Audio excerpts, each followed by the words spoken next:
through with that. Have you been able to do a run through with yours? Yep. Okay. Mine's pretty simple. That's one thing I've generally done is kept it fairly simple. I was Coach Prime last year. Very simple.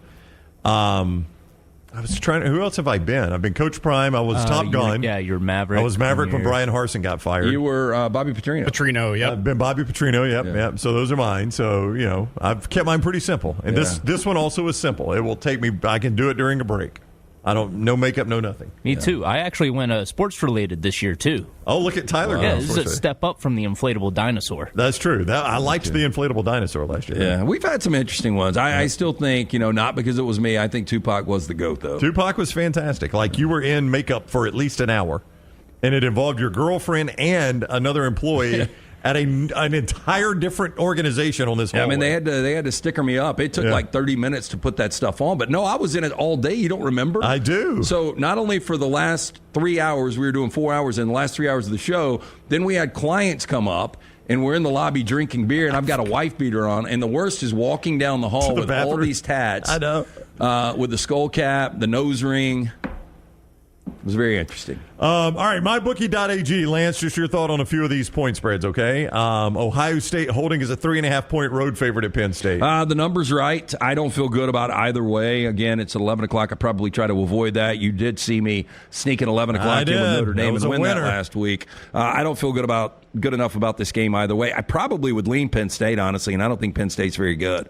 I just think it's a spot that Ohio State is going to have so much pressure on them. I think they're the better team, but I don't know if they necessarily win this game. My gut pick that I went away from was Arkansas +7 at home against Ole Miss. Almost wrote it right here on this whiteboard and went with it. I felt like I was chasing Arkansas because I had State against them last week. So I was like, I'm just chasing ghost at this point. Let me ask you this. Can you get a Taylor Green back-to-back performances like he did against Mississippi State? It's a great question. If you do, Ole Miss loses that game, but he's not been able to do that. And I don't see Jackson Dart do what Michael Van Buren. Michael Van Buren finally played like a freshman. I mean, they turned the ball over nonstop this past Saturday, and obviously if Taylor Green turns it over against Ole Miss is a much better team than Arkansas. Vanderbilt +6.5 at Auburn. Auburn is 6.5-point home favorite. Oh. It just feels high. It feels really high. I've yet to talk to an Auburn fan that's not like, how on earth are we favored 6.5 over anybody, much less Vanderbilt? I mean, Auburn's got the better roster. Yeah. I think Auburn, the way they played in the second half, probably with confidence. And Vanderbilt's got to be banged up with a physical game against Texas. Yeah. 2.5 is the Texas A&M point spread. They are a 2.5-point favorite at South Carolina. Fascinating night game. Yeah, I like South Carolina in this spot. I think South Carolina wins the game outright. You know, an A&M, Mike Elko guy. That is one of those nighttime where we talk about the atmosphere. Oh, yeah. And you've been over there. Yeah, Williams-Brice, they get after it. They will. They still feel like this is kind of a special season brewing. I think they like what Shane Beamer's doing. I think South Carolina wins this game outright. That would get them, if they are able to win that game, gets them to 5-3, and then they are at Vanderbilt next week. But then they host Missouri, very winnable game for them. Host Wofford, there's your 6th game in a bowl. And then you got Clemson on the road. I mean, it's a tough one, obviously. But South Carolina is good enough to put a dagger in Clemson's heart. Again, comes back. Rivalry weekend's going to be outstanding. We're going to see multiple upsets. We're going to see multiple teams kept out of the college football playoff because of that final week. MyBookie.ag is where you find all those point spreads. Code next round when you sign on right there at MyBookie.ag. You make your initial deposit. They double that deposit. That's their bonus right now with code next round. MyBookie.ag, code next round. Bet anything, anytime, anywhere with MyBookie.ag, code next round. Tuesday night football and college starts back tonight. You got Game 4 of the World Series tonight. You've got NBA regular season tonight. You've got NFL back Thursday. You can play all of that at MyBookie.ag, code next round at MyBookie.ag. Bet anything, anytime, anywhere with MyBookie.ag, code next round. Time now for trash. Tyler, would you please hit the button? Thank you. Well, shit. What are y'all doing? This is awful. It's still March. How many days in March? LT's Trash is presented by Mortgage Right. Mortgages done the right way. By the way, on Halloween night, I know you don't go out. Do you have a lot of trick-or-treaters? Not as much. I just wonder if that's still a thing. I don't get any. Jim Dunaway, Lance Taylor, Ryan Brown. Live from the Birmingham Racecourse Casino Studios, the next round, presented by Bud Light, is on now. All right, welcome in. It is a Wednesday edition of the next round. Thank you for joining us wherever you join us. Dunaway in Vegas, baby. You think he's got any action down? You think he had your Dodgers last night? Yeah, there's a chance he had Dodgers and under. Did you give him any tips on the way out there? Did you give him any plays? No plays? He will not hit me up for plays because he... I think you've scared him. Well, I think he thinks if he goes on an ice-cold, cooler-like run that I'm going to blame him for it. That's what I'm saying. Yeah, no, but I think it was him out there with his buddies, and they were all betting the opposite or whatever, and he went like 0-18. He did. It's incredible. People started fading him and made money. So Dunaway in Vegas, he'll be back with us on Monday. He's Lance Taylor. I'm Ryan Brown. We thank you for joining us on the show. Tyler is here. Scott is here. Little T is here. EG is roaming around the SEC somewhere. So we got a lot to get to on the show today. Another great college football game coming up. Maybe not a great college football weekend overall, but we're running out of them, so we need to appreciate them. Yeah, I thought you were going to say, hey, Jacksonville State back on the field tonight against Liberty. I'm not going to call that great, Lance. Didn't you want Liberty to find a way to win last week where Jack State could give them their first loss? But you know, they had just gone to overtime against FIU, who's not very good. So Liberty was showing some cracks, you know? So this maybe they're not a good team. It was a house of cards, and you really wonder what it would have taken for Liberty to find that Group 5 auto. I don't think there was a possibility. I really don't. I just think that even if they went undefeated, and a lot of people talked about Liberty going undefeated at the start of the year, they were just not going to have a win where you're like, dang, look at Liberty. So even like Tulane, if they went out and they were to beat Army in the American Championship with 2 losses and Liberty was undefeated, I would probably go Tulane. Yeah, I hate to say that. I mean, we know. I mean, even without the loss last week, we knew Tulane was the better team. Yeah. I didn't think there was any way Liberty was getting in this thing. I do hate that for certain teams, and I know you got a schedule, but Liberty seems like one of those teams nobody would want to schedule, right? I mean, what do you really benefit by putting Liberty on your schedule? Yep. Because they have been good enough in the past just to sneak up and beat somebody. So I just hate it for teams where you do everything you possibly can do, and not that Liberty has. I think most people are glad they're out of the way. But, you know, if they were to go 12-0, win a conference championship, and not get in with a team with 2 losses in front of them, that would be difficult. They just did not have the game that they were going to be able to hang their hat on, you know? Yep. You know what I'm saying? They didn't have the game they were going to be able to hang their hat on, and some teams do, some teams don't, and again, that's just scheduling, and sometimes there's not a lot you can do about that. As you said, the way Liberty's played lately, why invite them to your stadium and give them a check? You know, Ole Miss, I think, was the last significant game. Help me out if I'm wrong, but Ole Miss 3 years ago hosted Liberty in Oxford. It was a early November game. Malik Willis. Right. And Lane Kiffin and Ole Miss ended up blowing out that Liberty team, but I can't remember another significant Power 5 that has played Liberty lately. Was it Liberty that went up and won at Arkansas? I don't think so. Who was it that won at Arkansas? Oh, no, it was Petrino's squad. They almost won, didn't they? Missouri State. Missouri State, they almost won. Yeah. Yeah, now Petrino. Can't beat him, join him. He joined him. Yeah, that game would be, two things. Jacksonville State's quarterback play was so bad early September. It has changed. Absolutely. Now they're sitting at 4-3. This could be a different team, especially if they were, 6-1 and Liberty was undefeated. This all of a sudden would be one of the sneakiest Wednesday games you could get. But instead, it's 4-3, 5-1. So I don't know if anybody outside of you is excited about it.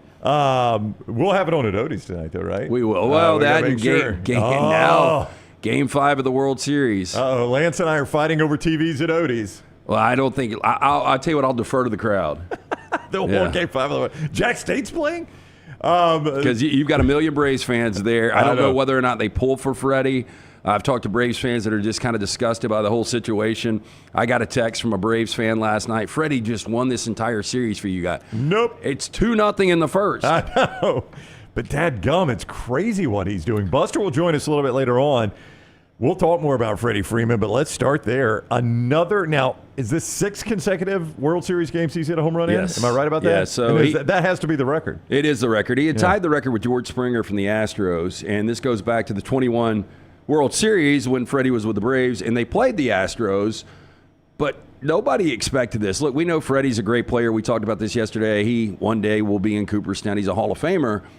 But for him, with the nagging ankle injury he had coming into this series, to be able to just like bottle this magic and continue to carry it over. And, I did think when he hit the 2-run bomb, I was like, damn, here we go again, because you go up 2-0 and you really, you calm everything down and you put so much more pressure on the Yankees. But the Yankees showed at full force what they can do offensively, and I think that's the scary thing for the Dodgers. Dunaway asked me yesterday, there's no way the Yankees can come back and win this. And I said, literally, it's a cliche, but if you get Game 4, which, by the way, 21 of the previous 24 to go down 0-3 in the World Series have been swept. Right. So that's kind of a hurdle in itself. You get Game 4, now you go back, you get Garrett Cole going against Jack Flaherty, who has been so wildly inconsistent, and you're coming off an 11-run game in Game 4. You feel like the offense is going. Even Judge gets a hit in the 8th, gets his first RBI of the series. Now, if you were to get Game 5, then it's 3-2 going back to L.A. The pressure then turns on the Dodgers. Yeah. So I think tonight is really fascinating. I said this yesterday. The Yankees would be kind of a healthy favorite, which they are tonight. I think this series is far from over. And I'm not saying this reverse jinx-wise. Right. I just think the Yankees' offense can be this dangerous and dominant. The Volpe Grand Slam is ultimately what ended it. I mean, it was only in the 3rd inning, but that made it 5-2. That was the winning margin, or enough to win the game, I should say, at that point. But the Yankee onslaught continued against your bullpen. But the Volpe Grand Slam obviously feels like, you look back, if this starts going bad for the Dodgers, you're like, was that the moment that woke up the Yankees? Look, and so good with the glove, too. I don't know if you saw the double play he was able to turn on a crazy hop. So just an incredible game from a New Jersey kid that was at the Yankees' last ticker tape parade back in 2009 when they won a championship as a kid. Can you imagine his dad and his friends? Oh, how crazy is that? Yeah. Chris says, nah, to hell with Freddie. I guess he's a Braves fan. Hunter says, let me say in all caps, Freddie Freeman's ankle, again in all caps, ain't hurt.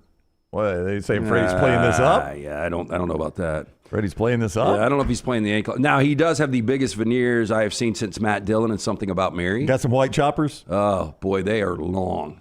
He bit you, it's going to leave a mark. I hope Freddie does not bite me. 11-4 Yankees win over the Dodgers. I do want to get Lance's thought on one moment of this game. I do first want to tell you about our guy Greg from Pell City. If you've got roof damage, or if you're just in need of a new roof, you're like, boy, I've had this roof quite a while. I need a new roof. Why don't you let Greg climb up there on top of it? Storm Restoration Roofing is the name of the company. And when he climbs up there, he'll give you an honest evaluation of what you need. In fact, we've had members of our audience, like you guys told me about Greg. I called Greg. He came out, climbed up on my roof, said, man, you got 4 or 5 years left on this thing. Don't change it yet. That's just the honesty he deals with. Most of the time when he's out there, that crew with him, they're related to him somehow, right? His sons are a part of the business. Just a good dude, too. 205-542-3531. That's Greg's cell number, 205-542-3531, Storm Restoration Roofing. I have never seen this in my life.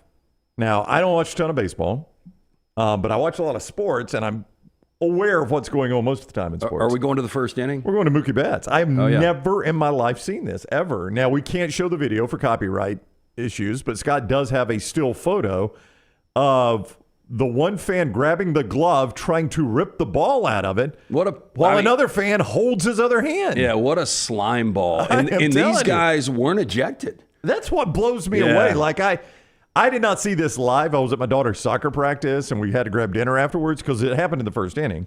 But I came back, and I was like, surely those guys are ejected, if not arrested. And then I find out, no, they're still in the game. Yeah, I will guarantee you, if that is Juan Soto trying to make a play in the right field corner for the Yankees, and that's 2 Dodgers fans, first of all, they're probably beaten unconscious, but they're definitely thrown out of the stadium. There's no doubt. I mean, because that's not one of those inadvertent, okay, I spilled a beer, it kept him from making the play. That is, he's already made the play. Yeah, my buddy's going to grab your wrist. I'm going to try to take the ball, and I'm going to try to take your glove. I mean, I'm blown away by this. Blown away by it. Well, people said they were ejected eventually. Okay, eventually they were. They were not initially, I don't think, because that's the first thing I saw. Like, I saw this start blowing up, and I looked, and then they were. Yeah, they were. There was a crowd shot of them sitting there chuckling. Right? Like, how are they still in the game? I couldn't believe it. And I guess what happened was, I guess security got together and said, you know what, this is gonna be a really, really bad look if we don't get rid of these. Or they just had to go to video and see exactly who was doing the grabbing. I mean, TV had it. Obviously, it's as clear a picture as you can get. Man, that is okay. So Chris is saying they did not show the ejection on TV. All right, you had to go back. They showed them on TV, and that's why I thought, oh my gosh, security's not even down there. I don't know. I mean, what goes through your mind where, like, you're watching the game, the guy catches a ball, and I'm going to try to rip it out of his glove? If you're fighting him for the ball, it's one thing, which is, I mean, and I love they try to justify it. The guy was like, hey, look, this is our territory. Yeah, he's in my space. And I don't think you remember Steve Bartman back in the day? Mm-hmm. And that poor guy, he just inadvertently got caught up in the moment. Yeah, these guys maliciously were like, hey, we're going to save an out for our team. Yeah, I mean, it just blows me away. Like, if the ball were coming up in the stands and he's trying to catch it and Mookie's trying to catch it and they get tangled up, I'm just like, yeah, that's part of playing on the road. It sucks for you, Mookie, but that's just part of playing on the road. Maybe that doesn't happen at Dodger Stadium.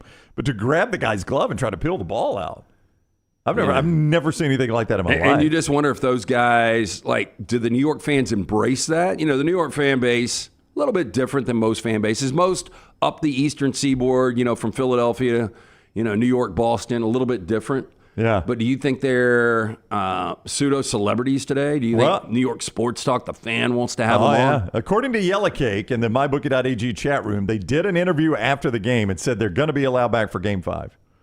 So these guys are doing interviews now. So, yeah, I guess they've become like minor celebrities. Yeah. People in the chat are saying they're season ticket holders. Of course they are. I mean, that's not a bad seat right there. That's not where I prefer to sit. I don't go to a ton of baseball games. And I'm not one of those guys, hey, yank their season tickets. I don't even know about them not showing up for the game tonight. I don't know, man. That was a terrible look. Probably Bartman is the most famous fan interference, but the other most famous one happened in not that same stadium. But it was the previous version of Yankee Stadium, the Jeffrey Maher thing against Baltimore. I mean, and that was inadvertent, too. I mean, he kind of leans the glove over. Wasn't it Tony Tarasco? Was it that the outfielder? Yeah. And he's hopping up and down like super pissed. Yeah, he's yelling and pointing up. But, I really think that was a kid that got caught up in it. I agree. And, we had never seen that situation before. I mean, this was just malicious. He's made the grab. Let it go. We're going to rip his glove off and hold his wrist. Blows me away. Charles said Betts could press charges saying they tried to assault him at work. Mookie's worth how many millions? These guys are probably welders at a shipyard or something. Maybe. Yeah. They're probably still in the sheets right now. The L train's running above them. Brand said, I just had too much Yankee in me.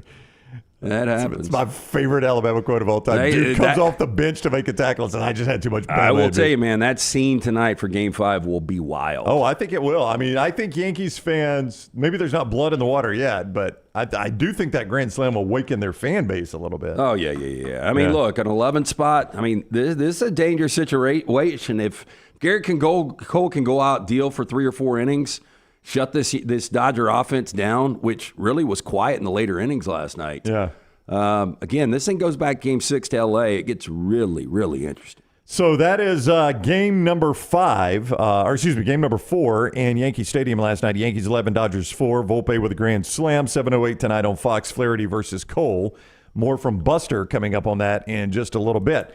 Hemp Hill Services, they bring you Lance's Lock every night, lanceslock.com, and Hemp Hill Services, the proud sponsor. We did have the Yankees. I'll tell you what cost us a winning night last night was the scoop and score late by Sam Houston State. Did you see it? I did not. That was a really low-scoring game, It was 9-3, and they get a scoop and score, and so they're going to cover. There's like 20 seconds left, and they go back and they review it, and it was bang, bang. And I don't know if they got it right. I just felt like because they had called it a scoop and score on the field that the call would probably stand, but they pulled it back. Anyway, we did have the Yankees last night. Hate betting against my team. It happens sometimes. But you win either way. Jump on board, lanceslock.com. Always brought to you by our friends at Hemp Hill Services. Trust the name Birmingham has trusted since 1954 for all of your plumbing, heating, and cooling issues, whether they arise in your home or business. They are ready to serve you. Hard to stop a train, 205-229-2090 or hemphillservices.com. All right, Mike Elko, we discussed this yesterday, so I want to follow up. Was it yesterday or Monday we discussed it, the fast-talking politician? That was Monday. Was that Monday? We're going to show you what we discussed Monday. So in the wake of Mike Elko's biggest win as a head coach by far and away, I mean, A&M's biggest win, like, people will talk about that game where they beat Alabama at night there in Kyle Field, yeah. but I think that was like a 2 or 3 loss A&M team at the time, right? It was, yep. This is a far more meaningful win. I mean, this win has them leading the SEC, and right now in everybody's college football playoff projections. So this is far more meaningful. I think it is their biggest win since Manziel and Bryant-Denny? Maybe. I mean, I guess you could say even after that when they beat Oklahoma to really solidify themselves after Alabama beat Notre Dame as maybe the second best team in all of college football. In the Cotton Bowl. Yeah, and then they can make the argument, well, hey, you're your national champion. We went on their field and we beat them. So I think outside of that, this is their biggest win in a decade plus. So, I mean, a lot of focus on that, obviously. But then Mike Elko had this strange comment after the game in the post-game press conference. Here's what he said to the media, and this is immediately after the game now, and we'll get the follow-up from Wednesday because it's been a 48-hour news cycle with Elko now. Here's what he said right after the game. I think it's the way we talk to the young people. I think the things that we talk about, the messaging, how we bring really good people into the building. We talk about doing things together. We talk about culture, and everyone talks about it, but then we go out and we live it every day. And I think we back up our actions. We're very honest. We're very open. And this is a real program. It's not fake. It's not a politician running this program, talking fast and BSing everybody. This is a real program. And for all the recruits out there, this is a real place. And if you want to be really good at football, this is a really good place to be. All right, so when he says politician talking fast, almost everybody thought he was talking about Jimbo Fisher. Some said, no, I think he's talking about Brian Kelly on the other sideline. Got to recruit against him. Brian Kelly actually, I did not know this until Reese Davis educated me on this, that Brian Kelly actually had a career in politics before being a coach. I did not know that. He worked on a political campaign. That makes it a little more interesting. I will say that after, I never even really thought Brian Kelly. And then after we heard the clip, then we had Joel Klatt on, and Joel Klatt said 100% it was all Jimbo Fisher. I thought it was Jimbo Fisher. I inadvertently had the radio on when I picked up Jack and Jace last night to go to dinner, an early dinner, and Jimbo Fisher is now doing a weekly hit with some of the guys on Sirius XM. But that's fantastic. I mean, can you understand? He talks even faster. So when I heard that again, I was like, 100% Elko was talking about his former boss and Jimbo Fisher. Okay. Well, that's what a lot of people thought, Lance. So Mike Elko met the media yesterday for the first time. His weekly press conference after any game he does this, nothing new, but he started it this way in his weekly press conference yesterday in College Station. The last thing, and it's just comical that I actually have to do this, but it's necessary.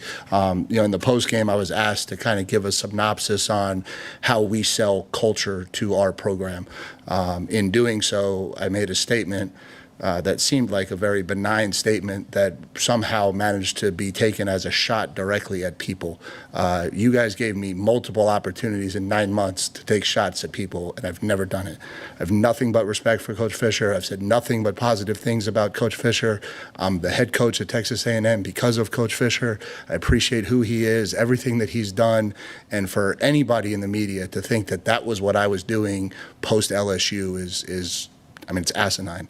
And for it to be about any other head coach who gave me an opportunity and hired me, and that's not who I am. I've never been that person, and it's ridiculous, but it is what it is. So I wanted to make sure that everybody knows I wasn't talking to anybody directly. Okay, so you can take it one of two ways. Either he didn't bring up Brian Kelly at all. I know he said any other head coach in there quickly. Yeah, and he's worked for Brian Kelly, so he's worked for both those guys. I just think with it being all about Jimbo Fisher, I mean, there's no way he just pulled that out of his ass, right? Well, all right. So let's play both sides. I'm going to both sides this thing, okay? Like, he said, in 9 months, you guys have given me every chance to take a shot at somebody. I've never done it. That would be an awful weird time to do it, right? Just out of the blue, I've just had my biggest win. So you know what I'm going to do? I'm going to take a shot at Jimbo Fisher. I haven't done it for 9 months, but my biggest win as a head coach, that's the time. Unprovoked, I'm just going to take a shot at Jimbo Fisher. You have to admit that's weird timing. But I would also say when are you going to take the shot if you haven't done something on the field? That was his biggest win. That took them to 5-0. That took them, to 7-1 overall, controlling their own destiny. If you say it before you lose a couple of games, you look kind of comical. There's that potential. I find that to be very weird timing that you would do it right there in that news conference. And especially, and I have not followed Elko, I'll take him at his word though, he's been given every opportunity to take a shot at Jimbo and has not ever done it. Now, to your point, maybe he was just waiting on the perfect timing, and it seems like I've just had my biggest win. Everybody's watching. Here's where I destroyed it. And it seemed like the perfect timing. So you just think randomly he's just talking about, what would he be talking about? And that's the other side of it. So I said I was going to both sides this thing. When you go back and watch it, you're like, those are weird words to choose, fast-talking politician. Because if you asked anybody who the fastest talking coach in the history of coaches, everybody in the world. Yeah, it's Jimbo Fisher. Now, Reese Davis, I mentioned Reese Davis does a college game day podcast. He had Ryan McGee from ESPN and Pete Thamel from ESPN on yesterday. And they were discussing the fact that the third option might be Steve Sarkisian. I've never thought of him as fast-talking politician. But they were like, yeah, if he's going to really take a shot, the A&M way to do it would be take a shot at Steve Sarkisian. Yeah, Texas has always been their rival. Still don't think you take that shot before you play them. Yeah. Unless you're super confident that you're going to be able to beat Texas. I'll stick with it. I think A&M, I lean just because of the circumstances of that game. I said it preseason, not even knowing what these teams would look like. You did. You've been on this one since the summer. Yeah, I do think Texas is the better team. I got a feeling Texas A&M wins it. I don't think he's got the stones to throw that out there on Sarkisian this early. Yeah. And by the way, A&M still got a lot to do before they can. Oh, they've got their hands both hands completely full Saturday. Oh, I agree. And I don't think most people are overlooking, I should say, the game in Columbia. And South Carolina has just been, the sneakiest, maybe most dangerous team at any point can spring that upset. But not only that, you still got to go to Jordan-Hare. Let's just say that Auburn builds off that second half in Lexington. It's far from a gimme. If the point spread today, Auburn and A&M and Jordan-Hare as well. Well, let's just say that they beat and cover against Vanderbilt, so they win that game by 10-plus points. A&M loses to South Carolina. I think A&M's a 1 or 2 point favorite. Yeah, if both win, A&M's maybe a 3 or 4 point favorite. Yeah, it's going to be less than a touchdown under any circumstances. Yeah. Yes, they are far from guaranteed a path to Texas A&M. It's a tough schedule. It's an SEC schedule. They've got some tricky spots coming up. Not tough. But through week 9 of the college football season, who had A&M as the only unblemished team in the SEC?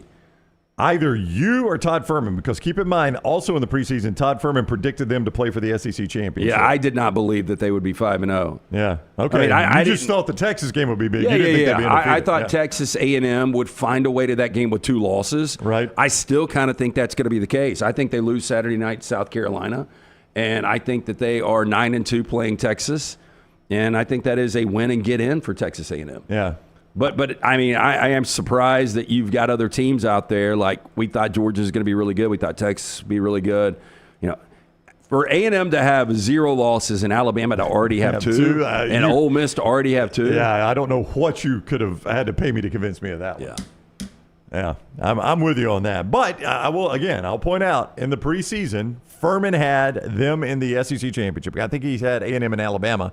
Oddly, Alabama may be the one he misses on now. And you've said all along, Texas A&M is going to be for a playoff spot. If you right now had to say who is playing in Atlanta, and again, I think the luster's been lost on that game. Now, there is something to still winning an SEC championship, getting a bye, hosting, second-round game. If I had to project it right now, I think I would still go Georgia, Texas. I think I would too. But there again, if let's just say A&M splits Auburn and South Carolina and beats Texas, that's 2 conference losses to 2 conference losses, unless there's some weird 3-way tie, and it wouldn't involve South Carolina and Auburn, so I think it would probably favor A&M. Okay, let's just the Georgia schedule. Georgia and A&M. We didn't magnify that enough. We've talked about it at times because it was Georgia, and everybody just felt like they could handle the schedule because they're so talented. But if this is anybody else's schedule, Florida, who has improved 3-1 in their last 4 games, at Ole Miss, and Tennessee. How many teams actually survived those 3 games? There's a loss in there for almost every team in America. Florida at a neutral site, at Ole Miss, and at home against Tennessee. Almost Like, would Oregon survive that 3-0, you think? I don't think they would. And that's your number one team in the country. Yeah. Now, if they played like they did Saturday, sure. Yeah. Would Ohio State survive at 3-0? I mean, Ohio State. I don't know. I don't know if Oregon or Ohio State does. But do you think Georgia does? I don't know. And I think they can lose one of those games, and I think they're fine. Yeah. Because I think people will look back in a 10-2 Georgia that's sitting at home that doesn't go to Atlanta. You'd be like, damn, that was a schedule. You know, you lose to Bama on the road, and then whether it's Ole Miss or Tennessee, those are digestible losses. And I think Georgia's squarely in at 10-2, and especially the way they beat the hell out of Clemson. I mean, yeah, you're absolutely right. Now, again, Charles says something that's right. I'll tell you that after Odie's. I mentioned tonight at Odie's, you and I are going to be there. Jack State on the main TV. We'll have I don't think we'll have the be. Dodgers over on the side. Well, they got plenty of TV, and they've got plenty of outdoor TV. So whatever game you want on, they'll put it on for you there at Odie's. The weather should be nice, low 70s, high 60s tonight. A little crisp fall air out there. Come out, enjoy the great food from Rodney Davis at Odie's, from the award-winning wings, great burgers, that Diablo sandwich, ice-cold beer buckets full of the Bud Light. Me, Brown, Will Haver, be out there trying to entertain you 8 o'clock until with Odie's Team Trivia. That's at the original location in Crestline, newest location in Edgewood. Stop in, see Will Haver and that great staff. It's Odie's Tavern. A-Plus Tile Home Remodeling was at my house yesterday, laying some hardwood floors upstairs in our house, and they did tremendous work, just gorgeous work. Brad Bell and his crews. They have done work in our master bathroom. We were thrilled with that when it came time to redo our master bath. My wife found him by scouring the internet, reading up on certain contractors. She talked to certain contractors, read reviews. She selected Brad Bell. I'm glad she did. A-Plus Tile Home Remodeling. 205-422-1758. He specializes in master bath, kitchen, and master bedroom closets. That's his specialty. Now, he'll do anything in your house, but that is what he specializes in, and that's good because you're going to make your money back when you go to sell your house if you've got a updated master bath, kitchen, and master bedroom closet. So get on the phone with Brad. 205-422-1758. Brad Bell, A-Plus Tile Home Remodeling, 205-422-1758. I want to bring the scenario up. All right, fire away. Brandon over in our chat, a very likely scenario, 9-2 Aggies beat 10-1 Texas by a hair. Then Aggie gets destroyed by Georgia. You'd have a 10-2 Texas and a 10-3 Aggies. I think all three teams are in. There is no way, and I know it would be a bad last look to get beaten like that by Georgia, but Georgia beat the hell out of Texas. A&M's already beat Texas. Worst case, Texas is out. All right, so in that scenario, Tennessee's 10-2 because they've lost to Georgia. Yes. Alabama or LSU is 10-2. Mm-hmm. So you think all 5 of those are in? I mean, a lot of this comes down to what happens in the other conferences. I know. You know, I heard somebody this morning talking about there realistically could be like tiebreakers deciding all 4 championship games. Well, I mean, when we did away with divisions, that's what was going to happen, right? I brought it up to Greg Sankey that day in Dallas. He didn't want to talk about it. But I said it is inevitable with this schedule and with the expansion to 16 teams, you are going to have a slew of 10-2s. Yep. I mean, that's what happened when we did away with divisions, and I'm fine with that. I've liked it better without divisions, honestly. Yeah. You're going to get the 2 best teams playing, but you're going to have a tiebreaker in every single conference, probably determining one, if not both of the teams in the conference championship. I just don't know, and I can't believe I'm saying this, if the SEC can get 5 in now, just based on the way everything is unfolded, because you've got an undefeated BYU, you've got an undefeated UCF, you got an undefeated Indiana. Yeah. I mean, look in the ACC. You've got an undefeated SMU and Pitt. Now, that's going to take care of itself this week. Will. But you still got an undefeated Clemson, undefeated Miami. And in all of that group, only Clemson and Pitt play. Yeah, and here's another thing. Like, and I agree with you when I brought up some of the scenarios about, you know, a 2-loss getting in over a 1-loss. But it does become a little bit different if you have a 1-loss ACC and you've got a 3-loss SEC. Yeah, I mean, that feels different. You're absolutely right. And it's going to be an outcry if the 3-loss gets in and the 1 doesn't. We'll have controversy in year 1 of the 12 team. We are getting controversy. Of course we are. Yeah, you know that. College football cannot avoid controversy, yet it always seems to work out for them. They always just fall into it somehow. Here's the way this will work. Look, you always get controversy when we talk about the 68 in the NCAA tournament. And once we get to the finals and somebody wins a championship, nobody argues it. We've never had an argument after somebody wins a national championship in football, even last year. Like, you couldn't argue the fact that Michigan took care of business. That's right. In every single game. Yeah. Georgia might have been the best team out there, but guess what? Alabama beat Georgia, then Michigan beat Alabama, and Michigan won a national championship. So it always takes care of itself, and even more this year. Have you ever had a Super Bowl champion where you're like, Damn, they didn't deserve that. No, because they go through a long playoff, and it's difficult to do. Yeah, and that's what we're going to see for the first time ever this year. All right, much more coming up. Bobby Carpenter, former Ohio State great, now with SiriusXM, going to join us to talk about Ohio State and Penn State. That's coming up at 9:45 Central Time. At 10 o'clock, Chris Doering will talk some cocktail party and SEC with us from the SEC Network. And Buster at 10:30 to talk about the World Series. Mick Gillespie's joining us in the studio, right? Yeah, he'll be in here at the 11 o'clock hour. All right, we'll hang out with Mick a little bit. So we got a packed show today. We'll get plenty more from the chat room and much more with you on the next round after this. Follow Scott Forrester on Twitter at scottforestertv. Happy football season. At the next round, we strive to make our loyal listeners feel like they're a part of the action all season long. My name is Emily Grace McWhorter, and I do that by bringing you along for any given Saturday in Auburn or Tuscaloosa. From pregame warm-ups, touchdowns that make you feel a part of the play, and everything in between, our goal is to make you feel like you're inside Bryant Denny or Jordan Hare. Follow along on our social media at Next Round Live on Instagram, X, and Facebook. Also, check out thebarnauburn.com and covercrimson.com while you're at it. Here's to Fall Saturdays. Hey, you feel that? That's fall in the air. And New Balance Birmingham got your fresh fall pair to kick it during game time and sport from the sideline. Come together at New Balance Birmingham on Highway 280 right next to Chick-fil-A. New Balance Birmingham, we got now. Hey, there's nothing worse than waking up to a plumbing problem. Don't get caught in a flooded house. Call the guys at Hemphill Services. Adam, Chad, and the team at Hemphill are the only ones I trust to fix it and fix it right the first time. Hemphill Services does it right and always at a fair price. For all of your plumbing, cooling, and heating needs, trust the name that Birmingham has trusted since 1954. That is Hemphill Services. Call now, 205-229-2090. That's 205-229-2090. Stop by the New York Butcher Shop and pick up the finest in certified Angus prime beef steaks and burgers, premium pork chops, ribs, and all-natural chicken cut to order just for you. Their chef-prepared entrees and side dishes are the perfect dinner-to-go choice for your family and are ready to heat at home. With a great selection of fine wines and desserts, the New York Butcher Shop is your one-stop dinner shop. 2 locations to serve you, Cahaba Heights and on Highway 119 in Greystone. The New York Butcher Shop. Rare quality, well-done service.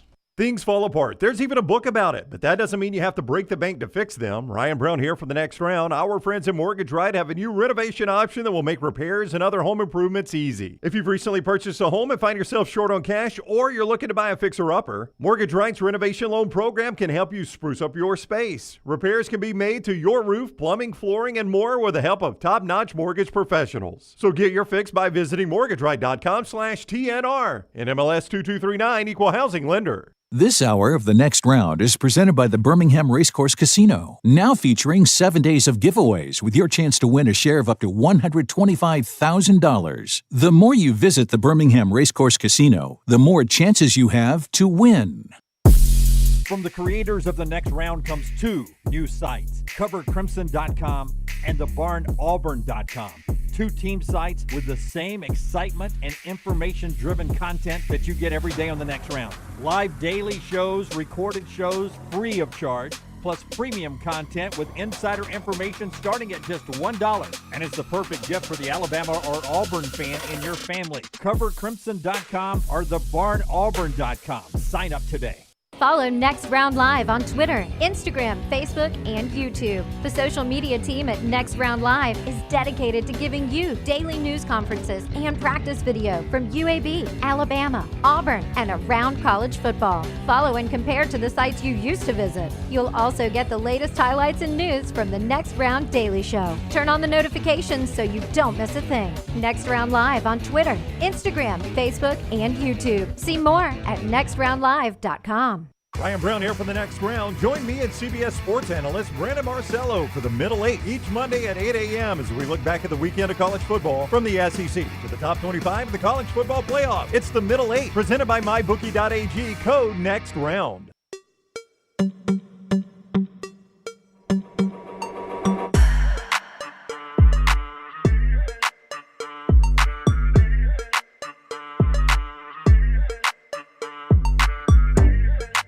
We continue on the next round.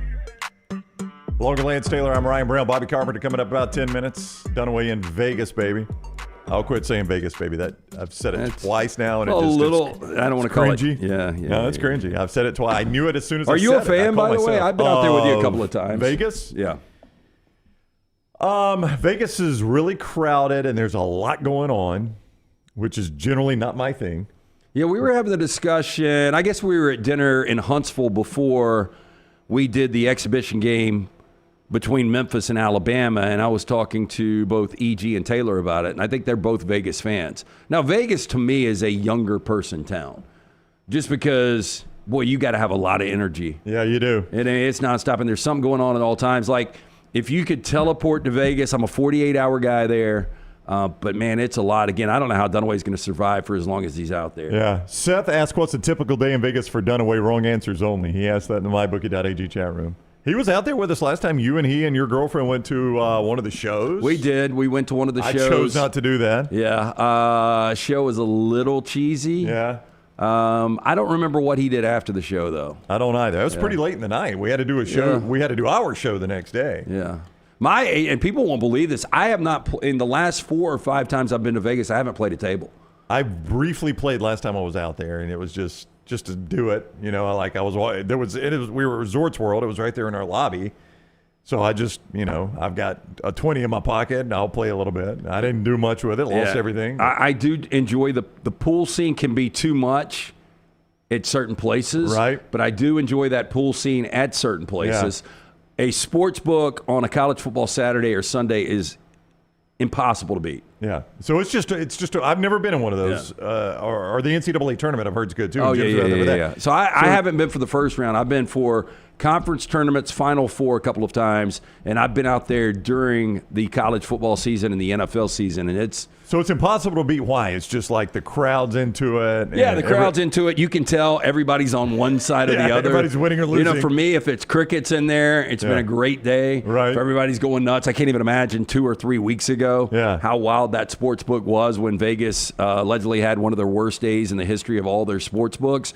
But, just something about having all the games on, tickers, you can bet nonstop. It's just really cool. I would imagine that the reaction on the Commanders' Hail Mary was something. Because that decided the outcome. Yeah. I don't know what the point spread was, but I know it's the NFL, so it was close. Chicago was a slight favorite, 1.5, 2. Yeah, so that flipped everything on that one play. Completely flipped everything on that play, and the majority of your public money was on Washington.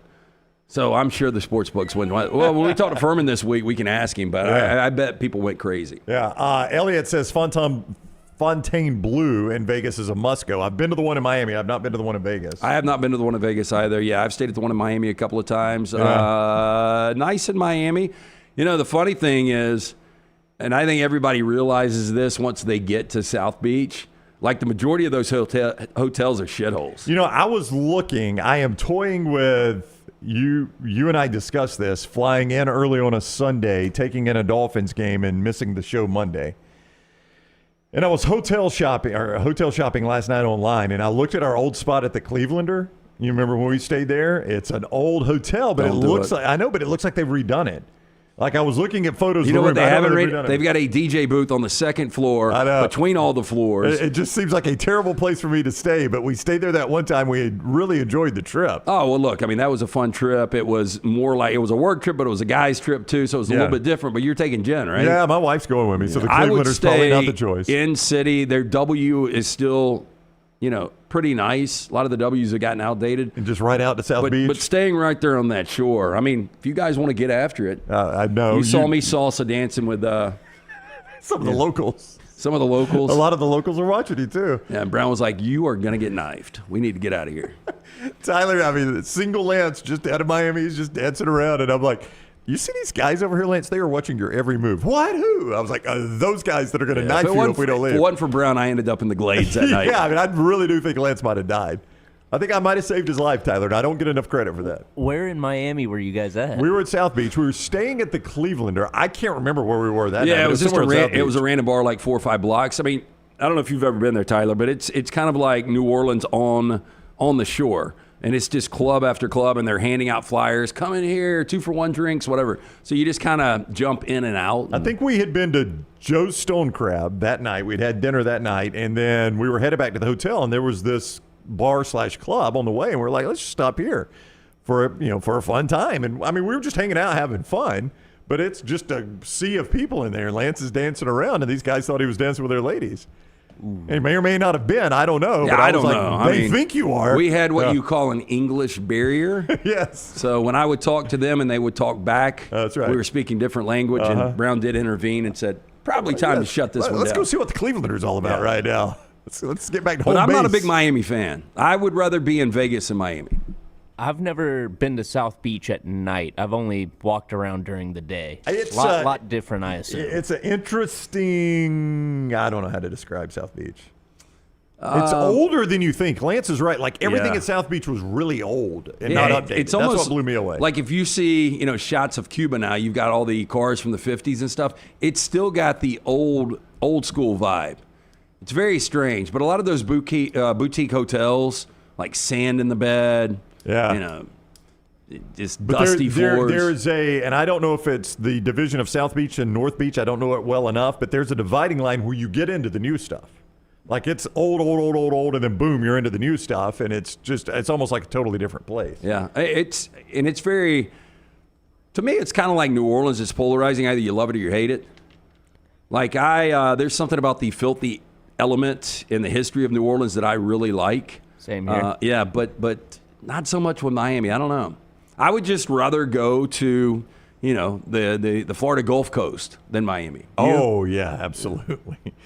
Absolutely. Now, there's still a lot of people on the Florida Gulf Coast, but I feel like I can get away from them, right? Not Miami. Yeah, but my girlfriend Maddie absolutely loves Miami. Next time you go, you got to go to Kith Treats. Have you heard of it? I have not. It's in South Beach. It's a sneaker store, and they have a cereal bar / ice cream bar. You can build your own bowl of cereal or have them blend the cereal up into a milkshake. And while you're shopping for shoes. Yes. I had a Captain Crunch milkshake. Dude, I mean, you have been on some adventures we don't even know about. I know. Tyler is one of the most mysterious people I've ever met. I love him to death, but he's always telling us stuff. I'm like, I did not know Tyler did that. So, he told us yesterday you've been to 96 movies in the theater this year. Yeah, it's like 94 or 95 94 now. or 95 movies in the theater this year. Forrester said it, and I agree. I haven't been to 94 movies in my life in a theater. And that's individual 48. Movies. That's not counting the stuff I went to see multiple times. Yeah. I would have to go back. Crazy. I would have to go back 20 years probably to see 94 in the theater. But like when you go to Miami or you go to New Orleans, do you actually go into a bar and order a drink? No, I haven't been to New Orleans. Are you 21 yet? Since I was under 21. But I mean, I really don't know. I've told you before, like Tyler's one of these intriguing guys where you look at him. We do that, and it'll probably happen tonight, where you spin the wheel at Odie's and it lands on class of, and then we pick somebody out of the crowd and you get 3 guesses to guess the year they graduated high school. Yeah, harder than you would think about. Yeah, you would be one of those guys I would point to, and they probably would be like 2018, 2019.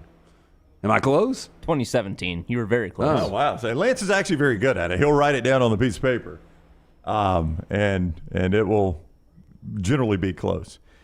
Hey, real quick, before Bobby Carpenter joins us, HydroLive, one of the sponsors of the show. If you've spent time in New Orleans or in South Beach, HydroLive would be a must. IV therapy, B12 injections, cryotherapy, compression therapy, it's all under one roof. Make sure you mention the next round. You're going to get 20% off all of those great services. And how about this? You can book your appointment online at hydrolifetherapy.com. But if you can't actually make it to one of the 2 locations in Birmingham, the Tuscaloosa location, wherever you're listening to us, they can actually send a nurse to your home or business. That simple. Our man Daniel Jones, we saw him at the Rabbit Hole. Our quarterback from HydroLive, right. He's going to be in next week, I think, is the week that he is coming in to get bags for us. But stop into one of those great locations for any of the incredible services. Again, don't forget, they've got weight loss therapy as well. For more information, hydrolifetherapy.com. Laura loves New Orleans, not Bourbon Street as much. And Key West is really nice and so clean. I have wanted to go to Key West. I hear, actually, the drive from Miami to Key West is the best part. Or one of the best parts, maybe not the best part. But people say don't skimp on the drive. I mean, don't just fly through. Stop at some of the other islands, and there's a lot you can do there. Yeah, one of my big regrets was, and I did this a couple of times, my dad wholesaled cars throughout the state of Florida late in his career. And so I had opportunity to drive around the state with him a couple of times, and it was a lot of fun. And we just always had planned, because one of his favorite places in the world, and you remember when my friend scattered some of his ashes in Key West. That is right, yeah. I had always wanted to go to Key West with him because he swore by it, and I've just never been. Yeah. I don't know, but I'm willing to go. Yeah, I'd love to try Key West. Bye week for Alabama. We have got an entire week to discuss Alabama and LSU, so trust me, we are going to get to that. Maybe in that Alabama-LSU game, you never know when historic Alabama moments happen. They come up out of nowhere. And sometimes Daniel A. Moore decides to put them on canvas. He has done that with Deuces Wild, the famous Alabama play there at the end, 2 plays really, at the end of the Georgia game, Deuces Wild. And he's also celebrating the Nick Saban legacy with 2 new paintings from Daniel Moore. Now, Lance, Christmas coming up. It's a good idea for that Bama fan in your life, right? Absolutely. They love those things. Yep. So it's always cool when Daniel's got a new print right there. Blowout in the Bayou is what Alabama fans are hoping for in 2 weeks. Is that what we're going to call it? Yeah. Blowout in the Bayou? Code TNR helps you save right there when you go to newlifeart.com. New Life Art, Daniel A. Moore. All right, Bobby Carpenter is going to join us now. This is an interesting location. Looks like Bobby is in the Ohio State indoor facility, coming off a workout. I mean, it's like it's like Bobby Carpenter has rewound a decade or so, and he's playing for Ohio State, and we're getting him after practice. What's up, Bobby? How are you? How are we doing, gentlemen? I don't know if it's quite really a decade. It'd be more like 2, but it's going to be nice. Yeah, just finish up a little workout here, and we're getting some things going. Got a busy day ahead, so excited to talk to you guys. Yeah, we appreciate it. So where are we right now in Ohio State? I mean, obviously you go back in Eugene, 1-point loss. Then you watch Oregon after that game against Illinois, and they were completely dominant. Looked like they finally put a full 4 quarters together.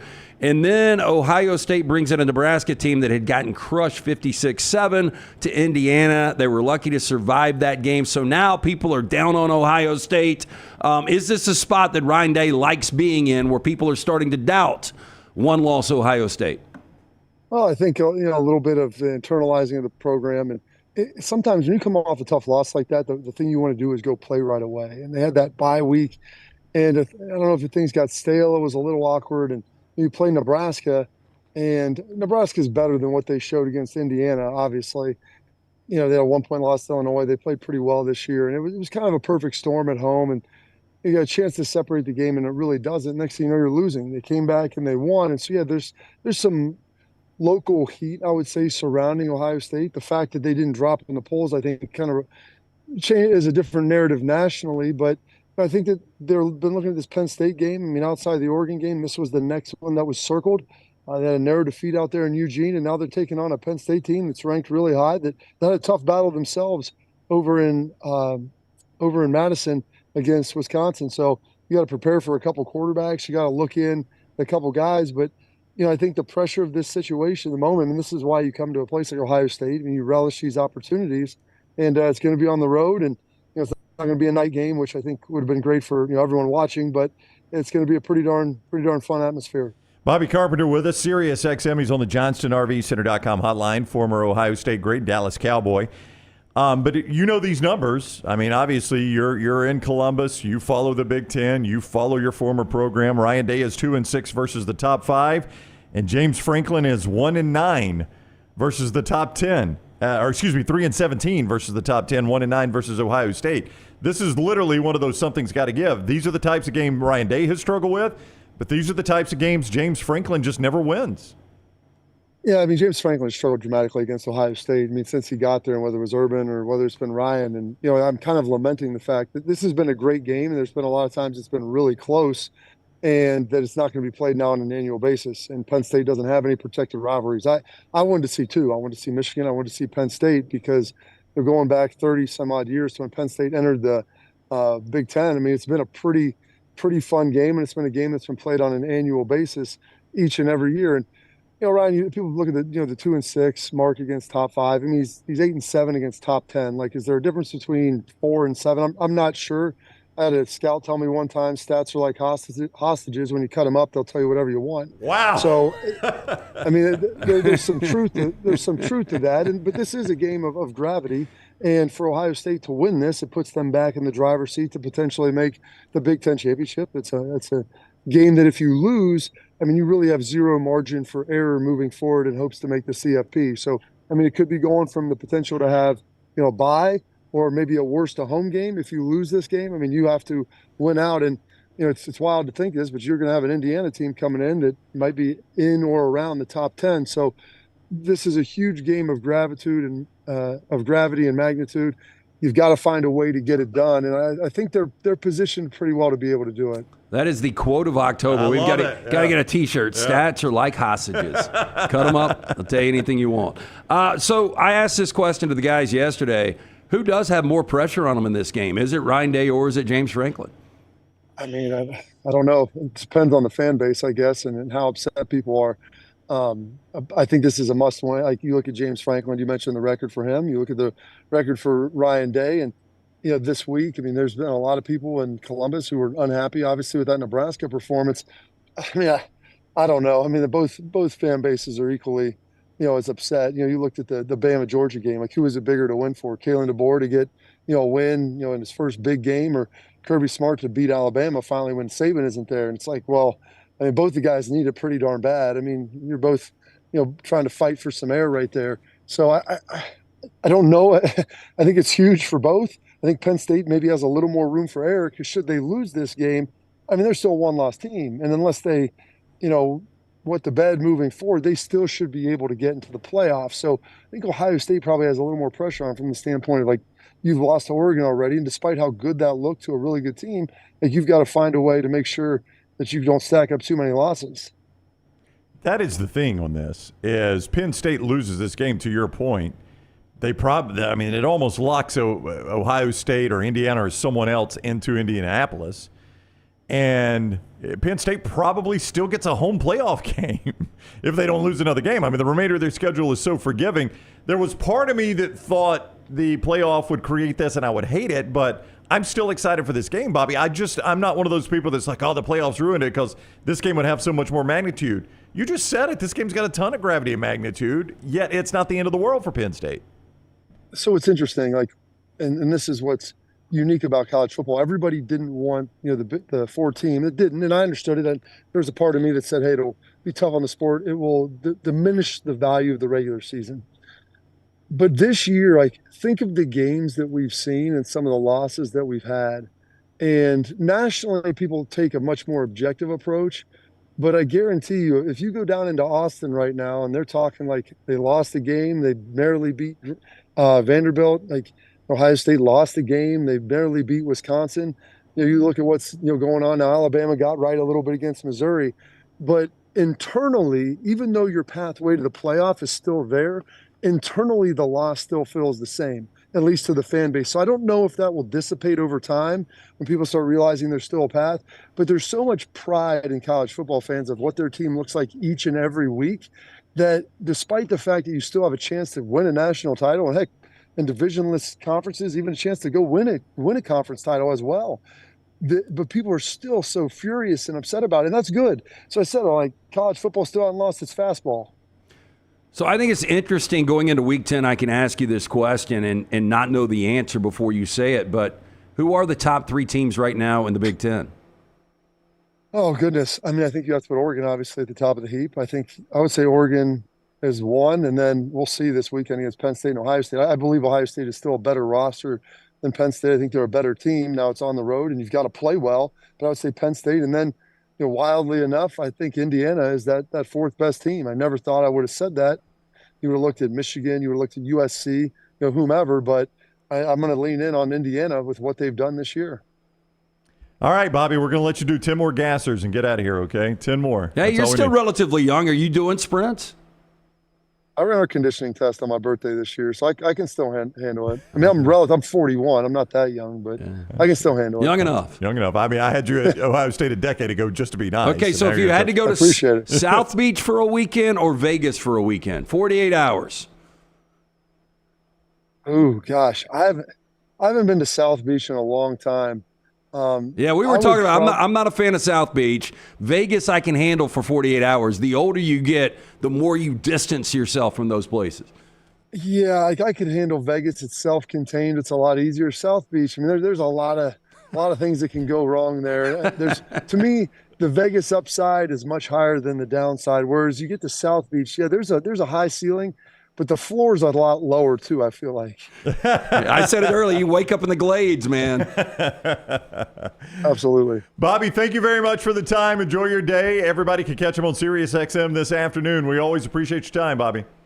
Thanks, guys. Appreciate it. Take care. That is Bobby Carpenter, the former Ohio State great, and Dallas Cowboy working out there in the facility. Cool seeing the inside of the Ohio State facility there. That was a surprise. I didn't know we were going to get that. Yeah, I come across Bobby, doing SiriusXM with Jacob Hester, who we had on last week a lot. And I hear him talk about he works out quite often at the facility there, which is really cool to bring back those old players. That's right. I mean, he was a great, though. Bobby, he was an Ohio State great. You're not just bringing back some random guy that earned a letter. I mean, that was a great player. Had a minute with my Rams. Did he really? Yeah. I forgot that. I always remember him as a Cowboy. Cowboy, yeah. Yeah. Well, you anybody that played for the Rams other than Todd Gurley, you're good with, right? I'm still good with Gurley. Okay. Yeah, I'm still good with Gurley. Yeah. Not at the end of It's not his fault that I cared more. Hey, Dr. B is the guy we talk about here on the show quite often. He's the guy that is helping me grow my hair back and Lance grow his hair back. And I want to stress a couple things with Dr. B. And you can find out more at t3hair.net. Just make a risk-free evaluation there with Dr. B. Number one, it is not some cookie cutter deal where you go in and he does the same treatment for everyone. You're going to undergo genetic testing like Lance and I did, where he determines the best process for growing your hair back the right way. And not only that, it's ever evolving. We were with Dr. B just a few weeks ago for one of his parties that he threw for some breast cancer survivors he had worked with, which is fantastic. And he was telling Lance and I that the state-of-the-art frontline systems he was using with us, they've already been improved on. And he's like, you guys have got to come back in and see what's new. So there's always new stuff. So you see the system we're using, if you're watching on video, it's improved even from there. The one Lance and I are using, 30 minutes a night or a day, whenever you want to do it, 3 times a week. It is that easy, and you grow your hair back naturally. Here's where you start, t3hair.net. Go see Dr. B, t3hair.net. Brandon says, and I think you watched this, Netflix had an underrated show called Bloodline. Oh, yeah. And he said it was filmed with the Florida Keys, and it was awesome. I saw the first. So Ben Mendelsohn is kind of an unknown actor, was in Animal King. He's an Australian actor. And he was in an HBO one-off series with Jason Bateman, who was in the first episode. And I forgot what it was called. It was kind of a sci-fi. But anyway, when Ben Mendelsohn was in Bloodline for the first season, it was incredible. Second season was okay, and then I kind of tapped out. Yeah. But the first season of Bloodline in Key West is really, really good. I remember. I think Kyle Chandler is Coach Taylor. Yeah, Coach Taylor from Friday Night Lights. I remember you and Dunaway watching it and saying it was really, really good that first season. No, you and Jennifer would like that. I do recommend catch up on Tulsa King first. Get caught up. Milo's takes us to the break, and then we're going to talk some more football with our guy, Chris Doering. Yeah, Milo's is a pretty simple question for you. Can you name something better than a Milo's burger? How about 24 free Milo's burgers? Milo's giving away catered meal for up to 24 guests. That's right, 24 of your closest friends, coworkers, or family could be chowing down on Milo's favorites. And the best part, it's absolutely free. For your chance to win, head to miloshamburgers.com/catering-contest and enter today. That is miloshamburgers.com/catering-contest. So whether you're feeding a few or a whole crew, Milo's has got you covered. Don't wait. Enter now. Maybe they'll be serving you and 23 of your lucky friends soon. Stay saucy. Cocktail Party and SEC with Florida great Chris Doering of the SEC Network is next. Take the next round anywhere you go with official Next Round gear.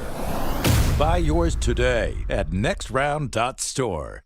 Storm season is here. Make sure you have a plan of action in place right now. Greg from Pell City and Storm Restoration Roofing should be your first call when storms hit. Insurance companies love working with Storm Restoration Roofing because of Greg Nelson's name and reputation in the industry. When storms hit, call Greg Nelson. He's local, 205-542-3531. He's the home of the free no-cost roof inspection. Greg from Pell City on Facebook, 205-542-3531. It's Storm Restoration Roofing. Stop by the New York Butcher Shop and pick up the finest in certified Angus prime beef steaks and burgers, premium pork chops, ribs, and all-natural chicken cut to order just for you. Their chef-prepared entrees and side dishes are the perfect dinner-to-go choice for your family and are ready to heat at home. With a great selection of fine wines and desserts, the New York Butcher Shop is your one-stop dinner shop. 2 locations to serve you, Cahaba Heights and on Highway 119 in Greystone. The New York Butcher Shop. Rare quality, well-done service. By now, you guys know how I feel about my fashion. However, did you know that I care about your fashion choices? Cargo shorts are out, flip-flops are only appropriate on the boat, and please throw away that stained t-shirt from college. You may be thinking, EG, that's all I own. What do I do? Here's what you do. Go to nextround.store and fill your cart with a wardrobe that is approved by me. Stock up on logo t-shirts, hoodies for football season, and hats for every day of the week. Trust me on this one and head over to nextround.store to get stocked up for this season. You could win a Cadillac CT5 or your share of $25,000 in free play and cash at Birmingham Racecourse Casino. The more you visit, the more chances you have to win. Play the latest, most exciting games around with fun bonuses and big jackpots. You can be a winner too. Come win your share during the Cadillac CT5 and $25,000 giveaway at Birmingham Racecourse Casino. Drawings April 5th and 6th. Located off I-459, exit 31, Derby Parkway. Must be 21 or older, must be present to win. In some places, football is a sport. In Alabama, it's a fine art. New Life Art is proud to announce Daniel A. Moore's upcoming painting, Deuces Wild. This season, Bama is blessed with a pair of very talented deuces. The pair played a huge role on both sides of the ball in the Tide's amazing 41-34 victory over number 2 Georgia. Deuces Wild will portray the unbelievable game-winning 75-yard touchdown catch by deuce number 1, Ryan Williams, late in the 4th quarter. The Dogs' last chance drive was stopped by deuce number 2, Xavier Brown, as he made the game-saving interception in the end zone, which will be celebrated by a small artist's remark in the bottom margin of each print. Go to danielmooreart.com to see the artist's preliminary sketch and take advantage of special pre-publication pricing for Deuces Wild. Also available, The Legend, Daniel Moore's final tribute to Coach Nick Saban. Order now at danielmooreart.com. Just because you've quit going to the gym, it doesn't mean that you have to quit gym altogether. Dunaway, that is. With our Next Round podcasts open 24/7, 365, you can access gym anytime you'd like. While you may have done away with your treadmill routine, our version of Dunaway is standing by ready to get you back to your absolute best. Find all that lovely Jimmy D-led content on Spotify, Apple Podcasts, Google Podcasts, and in the podcast section of nextroundlive.com. This message is sponsored by Jimmy Crypto Inc. and Jimmy Crypto for President. From the creators of The Next Round comes 2 new sites, CoverCrimson.com and thebarnauburn.com. 2 team sites with the same excitement and information-driven content that you get every day on The Next Round. Live daily shows, recorded shows, free of charge, plus premium content with insider information starting at just $1. And it's the perfect gift for the Alabama or Auburn fan in your family. CoverCrimson.com or thebarnauburn.com. Sign up today. Twin Peaks is the best in the game. Here, you're in the red zone for every college rivalry and divisional matchup all season long. On game day, you never have to decide which teams to watch, only what combination of bites, burgers, wings, and more to order. Plus, where else are your favorite draft beers always poured at a frozen 29 degrees? Only at Twin Peaks, the #1 sports bar. Stick around after the sun sets. Twin Peaks is open really late. Wind down with bourbon and late-night bites. Only at Twin Peaks. Jim Dunaway, Lance Taylor, Ryan Brown. Live from the Birmingham Racecourse Casino Studios, The Next Round, presented by Bud Light, is on now. All right, Dunaway in Vegas. He'll be back Monday. He's Lance Taylor. I'm Ryan Brown. And Tyler manning the ship. Also, Scott Forrester on video. Little T handling our social media. EG roaming around the Southeastern Conference. Got a lot to get to in the next couple of hours. Buster Olney going to join us from the World Series coming up in about half an hour. But right now, let's talk cocktail party and SEC with Florida great SEC Network analyst Chris Doering with us on the JohnstonRVCenter.com hotline. What is up, Doering? How are you today? Oh, man, it's good to be on with you boys. What Jim's taking off for the bye week? Is that what it is? Yeah, Bama on a bye, Dunaway on a bye. Yeah, right? his team doesn't play. He's out. That's No, right. he went to Vegas for not 1, not 2, not 3, not 4, but 5 nights, Doering. That's aggressive. That's aggressive. You guys know, I mean, we were together in Nashville a couple years ago, or last year, I guess, for Media Days. I extended that to 7 nights, which was way too aggressive, and I feel like 5 in Vegas is equally on par with that. Yeah. 7 in Nashville, that'd be a lot. I made it our 5 in Nashville, and I told you this weekend ain't happening. God bless you. You were literally the last one. You shut the lights off when everybody from SEC Media Days was gone. Hey, I was on fumes, bro. It was terrible. It was a bad decision. I do want to ask you, though, because we're going to get into the cocktail party here. I've been one time, and it was a long time ago. It was back in the 90s. It was when Florida was really dominating the cocktail party. Did you ever stay in Jacksonville? Were you guys ever allowed to stay there and like have a night after and then come back to campus on Sunday? I love that you asked that because it would never happen nowadays. But back then, Coach Spurrier let us stay. If we won, we got to stay. So obviously my junior and senior years, we played those games in Gainesville and in Athens. But my first couple seasons as part of the Florida team, man, we'd stay over there, beat Georgia's ass, and then stay and go out to the landing like the kings of the city, man. I mean, that's extra motivation. Yeah, what a carrot on a stick right there for that's a college the most kid. for like 18, 19, 20-year-olds to be able to stay with all the girls that are going to be out after the game. You kidding me? It's the best motivation. Now, did they put you up in hotels? Were they like, you got your per diem? Okay.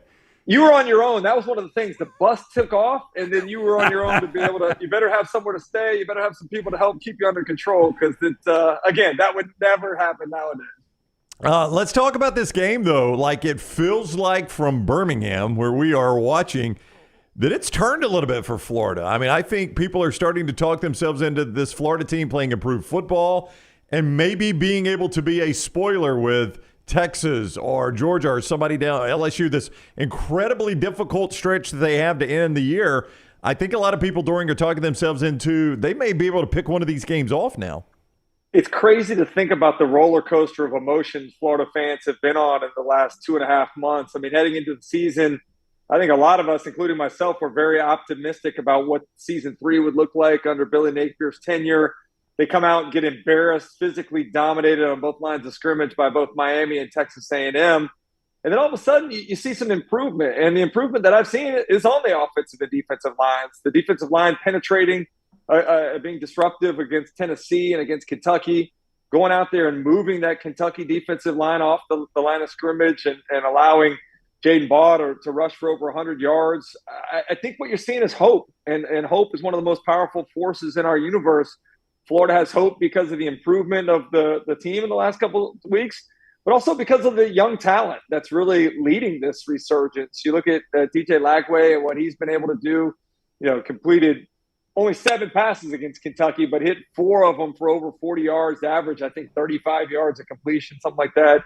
And then Jaden Baugh, the other freshman that I mentioned on offense that had so much of a contribution. Trey Wilson's only a sophomore. So I think you're seeing a situation where Florida thinks, well, do we want to move on from Billy Napier now? I mean, especially with all these young guys that are being recruited. Clearly, he's got an eye for talent. And these guys, every one of them you talk to talks about the love they have for Billy Napier. So I just think it's turned into one of those things like cautiously optimistic again and almost like what could have been. If Florida would have scored some points in the first half of Tennessee, you'd be looking at 5-2 and probably a team ranked in the top 25 right now. Okay, Doering, I've changed my tune a little bit on this. I used to be, look, these guys are making $10 million. You give them a $25 million buyout. I really don't feel sorry for you. It's so up and down now with all of the transfers coming in and how you've got to balance NIL. So I think you've got to be a little more hesitant, a little more patient. Coming into the season, everybody had already fired this guy. You've now won 3 of 4. The one setback, and maybe this is a little bit on Napier. I think we all agree should have gone for 2 in that situation. But still, a 1-possession loss in overtime to Tennessee, I almost wish Scott Strickland would come out and say, you know what? He's fine for next year. Your coach for next year is going to be Billy Napier. I think internally that would help things out there. Am I completely wrong on that? Lance, I would say it's interesting because I didn't think it was about a number of wins this year. I thought it was about the aesthetics. I thought it was about improving what seemed to be disorganization on the sideline. So it seemed to be, an offensive or defensive line that didn't match up with the best in this conference. And I think after the first couple ball games, you're looking at, I don't see a whole lot of improvement. You still got 12 guys out there on the field goal attempt before halftime against Tennessee. You're getting pushed around by some of the better teams in the country. And at that point, I think a lot of folks thought that Scott Strickland might move on from Billy Napier. But the problem was, and maybe this is the biggest indictment and also the best benefit for Coach Napier, is that who are you going to turn the football team over to? I mean, there was really nobody on that coaching staff that you looked at and said, this is a solid guy to be the interim coach the rest of the way. So I think they had to be patient. And now with that patience came, a little bit of life from this team. They seem to be playing harder. They seem to care a little bit more, taking ownership. The coaching staff seems to be doing a better job of understanding, roles and responsibilities. So I do think it does require a little more patience in this day and age. But honestly, I don't even know what a good coach looks like in the transfer portal NIL age. I think that's still yet to be determined. What characteristics, what do you have to have as a coach to be able to survive in this new age of college football? It's an interesting question. So Florida State, look, anything's on the table in today's college football. I mean, anybody can literally beat anybody. We're seeing it week in, week out. You feel like Florida State's a win, which gets them to 5. I mean, if they were to win one of these other games, Georgia, Texas, LSU, Ole Miss, and go 6-6, nobody expected 6-6, right? Yeah, I mean, Vegas had it at 4.5, as I know you know, Lance, and I pushed in on over 4.5. I thought it was a lock, and now you're sweating a little bit. But I think you look at two things. I think Florida's improvement is a factor, but I also think there's a lot of inconsistency, a lot of teams that are flawed, a lot of just average teams this year in the SEC. So I do agree with you. I think Florida should be able to go to Tallahassee and beat this team that's just pathetic up there in the state capitol. But also, I do think that they're able to get 1 or 2 as you look at Georgia, Texas, LSU, and Ole Miss. The last 2 come to Gainesville. All of them look beatable. And, I look at even Texas. Texas's offensive line, I have concerns about them. Not only did Georgia have some success last week, Vanderbilt had 4 sacks. They were able to pressure Quinn Ewers. I don't think there's anybody that's necessarily invincible. So if Florida can eliminate self-inflicted wounds, I actually think that they can get to 6 and maybe even 7 wins this year, which would be crazy to think about after that Texas A&M loss a month ago. Chris Doering is with us. He is on the JohnstonRVCenter.com hotline. You see him on the SEC Network, hear him on Sirius XM. I would like to ask you about the other side of this game, though, with Georgia, because it feels like there is something missing here with Georgia. I know I'm just talking about a team that went to Austin and won. They came all the way back against Alabama and took the lead. So, they're a miracle play from Ryan Williams, maybe away from being undefeated. I get all that. But when I watch that team, it just doesn't feel like Kirby's normal teams. What are they missing? Yeah, it's part of the esteem that we hold that program in. I mean, the expectation level is so high that I think we're inevitably setting ourselves up for a little bit of disappointment. But I thought, heading into the season, Carson Beck was the best quarterback in the league. He has looked inconsistent like so many of the other quarterbacks in this conference. The offensive line is not as good as what it's typically been under Kirby Smart in that offense. The receivers, I think you're starting to see some guys step up a little bit. Arian Smith has developed into the deep threat that we thought he would be. But you start the game, Dylan Bell drops 2 in a row against Texas. Arian Smith hadn't caught the ball much more consistently. So the running game hadn't been there. It definitely feels off. I have more confidence in the defense, but even them, they've given up a ton of explosive pass plays, which we typically don't see. So I think as Florida looks at it, you can create a little bit of penetration like you did against Tennessee and Georgia, Kentucky. You can force Carson Beck maybe into turning the football over. And then remember, Dan Jackson, the safety for Georgia's out the first half from that targeting call against Texas last game out. Maybe you're able to hit some big plays. Badger's been tremendous in that receiver position. DK has been as well, both transfer portal guys. Trey Wilson seems to be healthy now.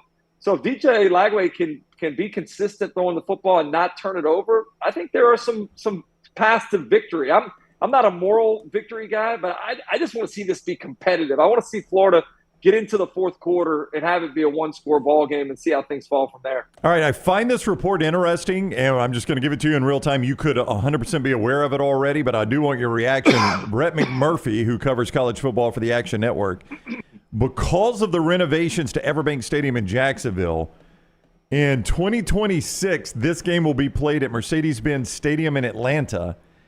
And in 2027 at RJ Stadium, which I assume is the old, wherever the Buccaneers play. I guess that's the name of it now, in Tampa. So it's going to 2 pro stadiums. Your reaction to that, because you played 2 campus games the last time the old school Gator Bowl was being renovated. Yeah, isn't that interesting? I mean, the push from Georgia's side has been to make it a home-and-home series, and yet when we have the opportunity or forced to leave Jacksonville, it goes to 2 neutral site games. Yeah. I think that, kind of undermines some of the argument maybe that Coach Smart has about why this game should be moved to campus. But you're right, Ryan. I did get to experience in Jacksonville a couple of years. I got to have the Bulldogs come to Gainesville. I got to go to Athens, and while it was a novelty to go get a chance to play between the hedges, it felt like every other SEC game. And in a day and age where the college football landscape is changing so much with NIL and transfer portal, we got to be able to hold on to some of the fabric that makes this game so great, that makes this league so great. And so keeping it in Jacksonville is important to me. And maybe this is a signal. I mean, obviously it's about money, right? And the money is going to ultimately, rule the day of the decision that comes. But this is a game that is just deserves to be there in Jacksonville. Once that stadium's back, it'll be awesome. But I do think it's interesting to see that that's been decided upon, or the reports that's been decided upon, because I think there's been some back and forth. What needs to change, Ryan, though, is let's change the recruiting rule. Let's let both teams have recruits in Jacksonville. Like, let's show those recruits. Like, anybody can go play a home-and-home series, but there's very few that get an opportunity to play in a game as special as this. And I think having that opportunity to bring recruits to Jacksonville is a much better selling point than switching it to home and home. And that has been Kirby's argument. I mean, that's at least what he's based his argument on, is we lose a critical recruiting weekend, and Florida does too. I mean, he's always included Florida in that, but he obviously cares about Georgia recruiting. So that's been his objection to it. Yeah, but doesn't that seem like a much better recruiting tool to get them over there into that environment? Like, I had the luxury of growing up around that game, so I knew all about it. But you bring in somebody in from another part of the country. You think Brock Bowers knew anything about Florida, Georgia, and Jacksonville when he was growing up in Napa? Like, I think it's a great time to show why you want to come to Florida or Georgia to be a part of something as special as that game. You mentioned pathetic when you talked about the state capitol in Tallahassee and what's going on with Mike Norvell in 2024. And, I find it funny, CD, that in the offseason, I said I think Florida State's going to lose 4 games, and people thought I was insane. And now they're sitting there at 1-7, and by my calculations, I did a deep dive. I think there is only one team in the history of college football that has had a 23-game plus-minus turnaround, and I think it was Southern Miss in 2011. They go from 11 regular season wins to going 0-12 the next year. There is a chance Florida State goes from 12-0 in the regular season to 1-11 if they're unable to beat Carolina and Florida to end the season. What do you think I know quarterback play's bad, but it ain't just quarterback play. What is going on right now in Tallahassee? Yeah, first and foremost, I'd like to say, the program, the city, I think is pathetic. They do a great job recruiting co-ed, so I want to give them hype about that. The other thing that I look at, man, you talked about patience. Like, Florida State were forced to be patient with Mike Norvell because they didn't have the buyout money that they needed after paying Willie Taggart his big buyout. And so they didn't have the luxury of changing coaches again. And all of a sudden you get that undefeated season out of nowhere last year. And you're thinking, wow, man, I'm glad we didn't have the money. Then you re-up the contract for some inexplicable reason, and now you're on the hook for even more money to buy Mike Norvell out. I just think it's so tough. We already talked about the challenges of the dynamics of college football now, but like identifying that home run hire, the can't miss guy. Like everybody was talking about Florida replacing Billy Napier, and they were on Lane Kiffin, or we're talking about Eli Drinkwitz. Like all of those guys, you're seeing them struggle right now a little bit to some degree too. So I don't know what the answer is. I do know that Jordan Travis, Keon Coleman, the running back, a few defensive players, they covered up some of the deficiencies. Like when you have a great running back, a great quarterback, I think Kyle Trask is a great example of that. In 2020, that Florida team that got to Atlanta with Kyle Trask, Kyle Pitts, Kadarius Toney, they covered up some of the deficiencies on the roster. And I think that's kind of what happened last year. And I think you're seeing more of it without having that tremendous quarterback play. But so much, like, think about, I look at Kentucky in our league, like they've missed in the transfer portal with Devin Leary last year and Brock Vandegrift so far this year, Gavin Winston. Like, so much about football these days is about having the right quarterback. And even in this league that we thought there were so many good quarterbacks, I think you're seeing that Nico Iamaleava is still very young. Carson Beck, who maybe was the best, is inconsistent. Quinn Ewers has his own flaws. All of it depends on how good your quarterback plays. And right now, I just think there's a deficiency in really consistent quarterback play out there. This past Sunday, we saw one of the more baffling Hail Marys that you'll ever see in the nation's capital with the Bears and the Commanders. From high school to playing in the SEC to playing with the Texans in the NFL, have you ever been involved in a Hail Mary that actually worked? Not one that worked on either side. My catch against Kentucky was only from the 28-yard line, and I'd like to say it happened more of good execution than pure luck. But you guys know this. Like, every Saturday in the NFL, before during your walkthrough, you're going through the Hail Mary situations. You're running your late game scenario plays to get you down the field. Defenses know you're supposed to be. Offenses, like, everybody wants to be the guy that catches the ball in the Hail Mary, but you're always supposed to have a jumper. You're supposed to have a guy that's in front of the bunch. You're supposed to have a guy in back of the bunch. So credit Washington for executing it well, but you're supposed to have the same sort of dynamic on defense. And the Tyreek Stevenson thing, I feel bad for him. He said all the right things, but I mean, he was a former Georgia and Miami guy, so I'm okay with him. That kind of fits the narrative that you expect from those players. I love the fact that Doering will not let rivalries die. He has destroyed Florida State, Georgia, and Miami right now. Chris, we appreciate the time. Chris Doering at cdoering28 on Instagram, at Chris Doering on Twitter. See him on the SEC Network. Hear him with our guy Peter Burns on the SEC Network as well, and Sirius XM Radio. Thanks, Chris. Have a great weekend. Hey, get Dunaway. I need an update on the casino tables, how he's doing out there. Yeah. Get that on the show, please. Here. He's losing. We can guarantee he's losing. Yeah. Meant to ask you, the Peter Burns, were you in the barbecue restaurant the night he almost choked out? I was not, but and I don't want to undermine the seriousness of what happened there, but the jokes were flying after everybody knew he was okay. Yeah. The text group, the group text there with all the folks that were in attendance, there was definitely some good zingers that were being, like, you guys know this. PB, his attention to detail is so low. Like, he's always moving on to the next thing. And Commissioner Sankey was in attendance, so he couldn't wait to try to talk to Commissioner Sankey. And like, they said the piece of meat that came out of this dude's throat, it looked like he hadn't even chewed it a bit. So I think that's perfectly in character with what we know Peter Burns to be. My wife overheard me with one of my guys on the phone the other day, and she's like, man, when you're around your friends, you'll just destroy each other. I'm like, that's how we show we love each other, right? I mean, exactly. If we're not destroying each other, we don't love us, right? That's what the coaches say. As soon as I stop yelling at you, that means I don't care about you. If I'm not busting balls, but that means you're not my boy. That's right. So, I don't know how else I show my love for you other than to do that. That's right. Yes. All right. Thanks, CD. Good talking to you. Appreciate y'all. See ya. See you. Chris Doering with us, the Florida great. More on that report in just a moment. First, Lance, tell us about our guys at CPAP Plus helping you sleep well. Hey, the O'Neill brothers, CPAP users themselves, so they know exactly what you're looking for, what you need. If you're looking for the best CPAP gear with personal service you can trust, visit CPAP Plus. 3 convenient locations: Pelham, Highway 280, Trustful. They've got a special right now for the next round viewer and listener: $20 credit towards the purchase of a new mask system, CPAP cleaner, or even a travel CPAP machine. Stop by today. CPAP Plus, where you're going to find the best service and equipment, all in stock, ready for you with hundreds of 5-star reviews. Trust CPAP Plus for all of your CPAP needs. CPAP Plus, where every night matters. And Dunaway will tell you, as will many of those that watch this show and listen to this show, that Way to Wellness has changed their life. I was speaking with someone last night, and they were, in fact, asking me about Way to Wellness. Aplanforme.com is the website I gave them, aplanforme.com. I said, just start there and see what Leslie and her crew at Way to Wellness can do for you. As Jim tells you many times, it wasn't just about losing weight.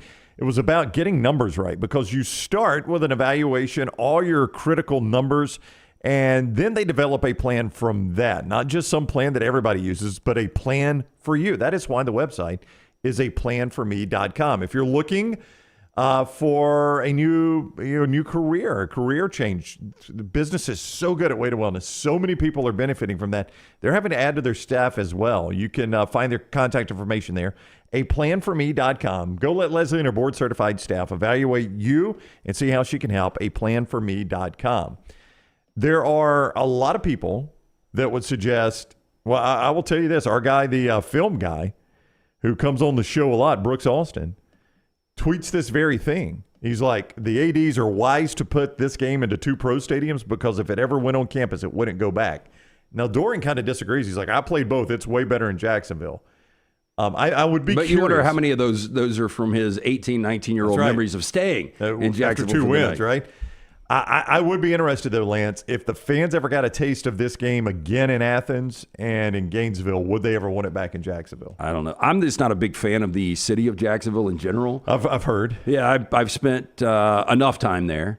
I did have fun at the original cocktail. It's just one of those, it seems like Jacksonville, for that game, there's always a cloud over, right? Yep. Sun doesn't shine. Yep. Feels like it. And those are 2 just iconic venues. I think what the Georgia fans... And I'm talking about Athens and in Gainesville. Yeah. I think what the Georgia fans specifically like is you get a lot of Georgia fans, we know some of them, that come from places like Birmingham and Atlanta, and they go spend Jekyll Island or St. Simons, spend an extended weekend there and mix a game in, right? I think they like that aspect of it. But if you could somehow have that with the game in Athens and Gainesville, I think they'd be fine with it. I don't think there's like this huge appeal to the pro stadium in Jacksonville. I think it's everything that goes on around Well, it. I would use the most obvious example that we've got around here. Like, I thought the 50-50 split in Birmingham at Legion Field with the Iron Bowl was incredible. But once it went on campuses, it just made sense. It's nowhere close. Yeah, it's nowhere close to the same. Like, as a kid, I went to the 50-50 Iron Bowls. But then as a teenager, I went to Iron Bowls at Jordan-Hare at Bryant-Denny, and I'm like, God, they're better here. I mean, I did both in a short period of time. It's not just revisionist history. I'm like, they're better here. And those are nice stadiums. Now, the Jacksonville Stadium is going to get nicer. It's amazing to me how many times they've updated that stadium, though, rather than just tear it down and start over or start building somewhere else. I guess they like the location. I went to it pre-renovation. I've been to it post-renovation when Eagles-Patriots played there. I don't know how much you can do with it. Now that they've renovated it again, they'll get another Super Bowl in all likelihood. Probably. I mean, I'm sure Shad Khan had. I'm sure that's part of it. Conversations behind the scenes. You know, there was discussions for a little bit that Jacksonville was going to be unable to keep the Jaguars, that they ultimately would end up in London, and I think that 100% would have signified that game is done in Jacksonville if the Jags weren't there, because there would be no reason to keep that stadium up for one game a year. Yep. Atlanta in 2026, Tampa in 2027 for the cocktail party while they redo Jacksonville. This is not like both schools say we're going back to Jacksonville. This is not long term, but we can't play there for 2 years, so that's where we're going to play. All right, we're going to talk World Series with Buster. Before we do that, Lance, Urology Centers of Alabama, I want to remind everybody about UCA. I mean, your urological health is extremely important. Extremely important. Get that prostate checked. Very, very important. Simple thing. A lot of people forget to do that, but it is one of the leading killers right now in America. Prostate cancer amongst men. Get that checked out. If you're in need, maybe you've had that second, third, fourth kid, want to wave that white flag. I went in there and got the vasectomy done. It's been a long time now, but these guys, any of those urological needs you need, they can handle it. UrologyCentersAlabama.com, UrologyCentersAlabama.com to find a location near you, and also the Penn store. When you're headed to maybe Auburn for the Vandy game this week, or next week you're heading down to Baton Rouge for the Alabama-LSU game, you want to look your best, you go to the Penn store. All the great team gear there, all the great gear that the girls love. Look, Lance and I both have had teenage daughters, and they swear by the Penn store, right? With Christmas coming up, the shopping season coming up, you can do it at the Penn store as well. Just start online. Shop right there online, pantstore.com, or any one of the great locations throughout Central Alabama of the Penn store.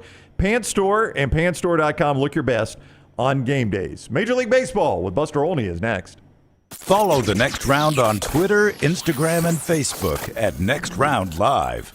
Man, I love a good meal. I'm Jim Dunaway. A good meal is what you get with my friend Sterling at Champy's Chicken on Highway 119 in Alabaster. We're talking great southern fried chicken, wonderful sides, hand-cut chicken fingers, po' boys, and those Mississippi Delta recipe tamales. You got a perfect menu for everybody. Champy's Chicken is perfect for watching the big game, or taking a meal to the lake house, down to the coast, or stay in the restaurant and dine in a great atmosphere. It's all made fresh to order right there on 119 in Alabaster, Champy's Chicken. Let's face it, a home is one of the most powerful assets you can have, and our friends at Mortgage Right want to help you build wealth through home ownership. Mortgage Right is all about providing competitive rates, a variety of loan products, and a multitude of resources for a seamless home buying experience. They treat their borrowers like family and are always looking to bring more happy homeowners under their roof. See more by visiting mortgageright.com/TNR today and start living. That's mortgageright.com/TNR. NMLS 2239, equal housing lender.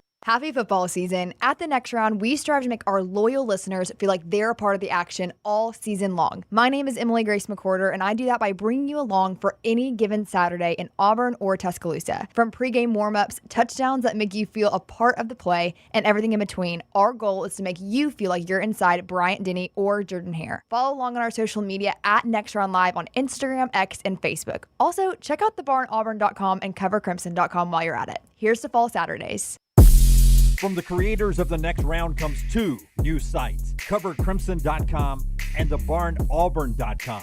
Two team sites with the same excitement and information-driven content that you get every day on The Next Round. Live daily shows, recorded shows, free of charge, plus premium content with insider information starting at just $1. And it's the perfect gift for the Alabama or Auburn fan in your family. Covercrimson.com or thebarnauburn.com. Sign up today. Follow Next Round Live on Twitter, Instagram, Facebook, and YouTube. The social media team at Next Round Live is dedicated to giving you daily news conferences and practice video from UAB, Alabama, Auburn, and around college football. Follow and compare to the sites you used to visit. You'll also get the latest highlights and news from the Next Round Daily Show. Turn on the notifications so you don't miss a thing. Next Round Live on Twitter, Instagram, Facebook, and YouTube. See more at nextroundlive.com. Storm season is here. Make sure you have a plan of action in place right now. Greg from Pell City and Storm Restoration Roofing should be your first call when storms hit. Insurance companies love working with Storm Restoration Roofing because of Greg Nelson's name and reputation in the industry. When storms hit, call Greg Nelson. He's local, 205-542-3531. He's the home of the free no-cost roof inspection. Greg from Pell City on Facebook, 205-542-3531. It's Storm Restoration Roofing. By now, you guys know how I feel about my fashion. However, did you know that I care about your fashion choices? Cargo shorts are out, flip-flops are only appropriate on the boat, and please throw away that stained t-shirt from college. You may be thinking, EG, that's all I own. What do I do? Here's what you do. Go to nextround.store and fill your cart with a wardrobe that is approved by me. Stock up on logo t-shirts, hoodies for football season, and hats for every day of the week. Trust me on this one and head over to nextround.store to get stocked up for this season. Twin Peaks is the best in the game. Here, you're in the red zone for every college rivalry and divisional matchup all season long. I mean, where else are the scenic views as good as your view of the game? Only at Twin Peaks, the #1 sports bar. Start your day online with our website, nextroundlive.com, for the latest videos, podcasts, and college football stories. It's also a great way to stream the show or shop in the Next Round store. Stay connected by visiting nextroundlive.com.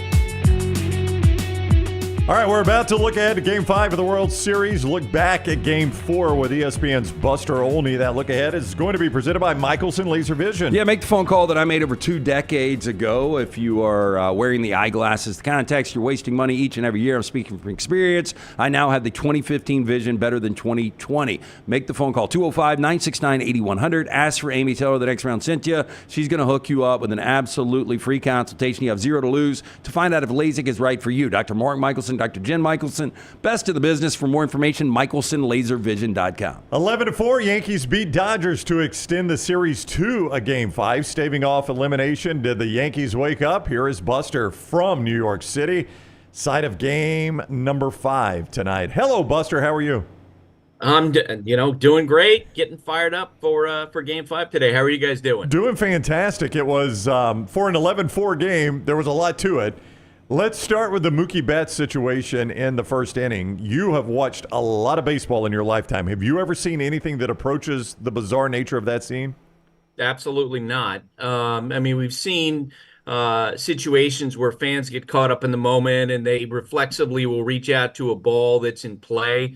But for two fans to basically, make the decision that they're going to do what they can to wrest the ball away from Mookie, and then you could see their explanations. And Jesse Rogers, one of my colleagues at ESPN, talked to the fan on the left. If you think back to the replays of those, the guy with the Yankee jersey, they basically were saying they had talked about the situation, that no one can come in our house. That if a fan, reached over a player reached over into their area, that they were going to take the ball away. And as right after the play, that fan also said to everybody around him, "See you boys, I'm gone," because he knew that he was going to get kicked out.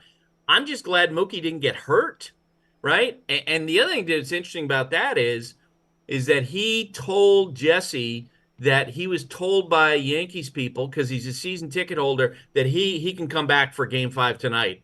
And when I read that, I was like, no, that will not happen, because if Major League Baseball gets any wind of that, they're going to step in and say, we are not going to have a situation where a guy puts a player at risk, and then the next day that fan is back in the ballpark, let alone two. So, Buster, 21 of the previous 24 teams to go up 3-0 in the World Series went on to sweeps.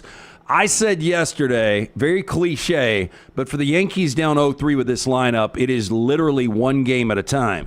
And for them to go out, get down 2-0, and it looked like here we go again with Freddie Freeman, Mr. October, that they were probably going to get swept out. They end up getting an 11th spot, even more dangerous for the Dodgers. Aaron Judge gets that first RBI of the series in the 8th inning. Now he's 2 of 15. But Garrett Cole gets the ball tonight. They're a healthy favorite. They win this game, which they're favored to win. Then it goes back to L.A. for Game 6, and all of the pressure, in my opinion, goes back on the Dodgers. To me, this series is not close to over. I would agree with you, although it's interesting. One of the stats, and you cited the one where, there have been 24 previous situations in which a team went up 3-0, and incredibly, among the teams that were behind 3-0, not a single one has ever forced a Game 6, okay? We all talk about the Red Sox in the American League Championship Series against the Yankees coming back from 3-0 in 2004, but in the World Series, that team behind 3-0 has never even gone to a Game 6. The Yankees have a real chance to do that, with Garrett on the mound tonight. He pitches well in Yankee Stadium. You know that he's going to be very focused. There are a couple things about that from yesterday. One, the Yankees were facing the bottom part of the Dodgers pitching staff. That's just the reality. And they took advantage of that as they sort of, I think, emotionally got back into this series. It's going to be different going out. Dave Roberts told us when we met with him before the game yesterday that he really had two big picture goals in this game. One, he wanted to stay away from his prime relievers, which he did. Right? All those guys like Trinan are rested now for Game 5.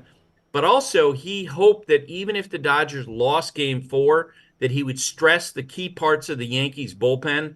And they did that. Luke Weaver had to pitch again. He threw 6 pitches in Game 3. He threw 21 pitches in Game 4. Clay Holmes pitched again. So the Yankees will go in tonight really needing Garrett Cole to pitch deep into the game and pitch well. ESPN's Buster Olney on the JohnstonRVCenter.com hotline from up in New York. Game 5 tonight, 7:08 first pitch on Fox. In the loss, Freddie Freeman extended an incredible streak of World Series home runs. Can you put into context what Freeman has done here, hitting a home run? Is it 6 straight? Is that right? 6 straight? 6 strate. 6 straight World Series games now, Buster. It's pretty simple. No one's ever done it. Yes, good what context. Freddie's doing right now. Right? Homering in 6 straight World Series appearances, including what he did for the Braves in 2021. And then the 4 games here, he's the first player ever to hit home runs in each of the first 4 games of a World Series. He's just blistering hot, which is such a shock given what we saw in the National League Championship Series when he was hobbling around with that ankle to the degree that he was benched twice. And it was interesting because that was sort of my expectation of what was going to happen in this World Series. And that just before Game 1, when they did the player introductions and Freddie's name is announced as part of the Dodgers starting lineup, guys, I'm standing next to Boog Shambi in the radio booth, and Freddie sprints out to that line. And Boog and I are like, wait, what? What happened with that guy? Like, it was amazing how the physical transformation that he had and the way that he moved in that first plate appearance. He hits a triple, on a ball down the line. And it was like he went to the Cal Ripken School of Revitalization, and suddenly he was healed, right? Yeah. In those 6 days. And he's just killing it. And it's, not only, and we've talked in the past about what a great hitter he has such a sense of, where the barrel of the bat is. But I know this, people around baseball are so excited for him. Yesterday, I talked to Ron Washington, the manager of the Angels, who, of course, a longtime third base coach of the Braves. And he said that when Freddie hit that walk-off grand slam in Game 1, he texted him, and it was just like, you're a badass. I mean, he just... And, I talked to Torey Lovullo today, the manager of Diamondbacks. Everybody feels the same way. They're so happy for Freddie because they have so much respect for him. Freddie Freeman is a lock Hall of Famer, a first ballot Hall of Famer. Lock or first ballot? All of the above. Unanimous, he should be. I was looking at those numbers. It's interesting. You asked me that. It's interesting. There have been 8 times in his career, okay, he's finished in the top 10 in the MVP ballot. He won the MVP in 2020. He's currently the leader among all active players in hits and runs. I think I have this right, doubles and RBI. And he has 363 home runs, I think it is. And now he has this postseason performance for this year in this World Series. Absolutely should be unanimous selection. And he's got 3 or 4 years left as a hitter. Yeah. He's going to be maybe one of the last guys, I think, to get to 3,000 hits. Okay, I know they still face elimination. How loose is this Yankees team going into Game 5? And how many games do you think this series goes? All right. I don't know if you saw my interview that I did with Austin Wells, the Yankees catcher, after the game last night. But I think we saw the phrase that if the Yankees were to complete this, comeback and they were to come back and win the World Series, the T-shirts across the front, they would just say, screw it. Because that's what Austin Wells said to me over and over. Like I said, what were you guys talking amongst yourself before the game? And then he used that phrase. And then he did it again, talking about the attitude when he hit the home run. You know what? Let's go. Look, I mean, it's appropriate when you're down 3-0. And I also think baseball players are so good about turning the page. It's different in football because you have the week of buildup, and there's such an emotional exhale after every game. In baseball, these guys spend their whole lives, losing a game, having a terrible performance because the sport is just so steep in failure, especially for hitters. They come back the next day, and their attitude is, hey, just win today. Just win a game. Just win one game. And that's where the Yankees are emotionally. And I do think the fact that, Judge and some of the others had some offensive success last night, they may be facing a tougher caliber of pitcher going forward in this series, but I think that game helped to relax them a little bit. All right, Vandy at Auburn Saturday, Buster. I know you may be tied up with the World Series back in L.A., but Vandy is on the road at Auburn. Tough loss against Texas. Came down to an onside kick. I mean, what more could you ask? Nothing more. I mean, everything that this team is doing right now is absolute gravy. I can't tell you how many people I've run into during this postseason who, the first thing, Rich Raker, the former MLB umpire, works as a supervisor, comes up to me and goes, hey, how about Vanderbilt football? Walker Buehler last week, when I walked up to him, I could have talked to him about his breaking ball, could have talked to him about pitching the World Series. Nope, right to the football program. That's having so many of those conversations this month, and it's so much fun. That's fantastic. All right, enjoy the game tonight, Buster. This is it. We don't have the awkward send-off. We know this is the last time this year we'll talk to Buster. It has been tremendous. The people love you coming on. We love you coming on. We greatly appreciate the time you make for us every week, Buster. I always love talking with you guys. It's so much fun. Thank you so much. Yep. Thank you, Buster. Enjoy the rest of the games. Take care, my friend. That is ESPN's Buster Olney with us each week throughout the season. We always love talking to Buster. He was on the JohnstonRVCenter.com hotline. I want to ask you a gambling-related question that was posed in the MyBookie.ag chat room in a second. First, I want to remind everyone of Inverness Country Club, ICCalabama.com. Are you looking for a club home in the Birmingham area right out on Highway 280 that has got a resort-style pool? Check. Got a top-of-the-line clubhouse? Check. They offer childcare if you need to have a meeting or you want to squeeze in 9. Great childcare? Check. Wonderful food and beverage. Brand new food and beverage director out there. We've tried some of their offerings that they have got now on the menu. Phenomenal. Great golf course. I mean, what is not to like? Inverness Country Club. And you can join right now. For more information, contact Aaron at 205-991-8008 or call or go to ICCalabama.com. That is ICCalabama.com. Inverness Country Club can be your club home there. We love Inverness, and we know you will too. All right, a gambling question for you.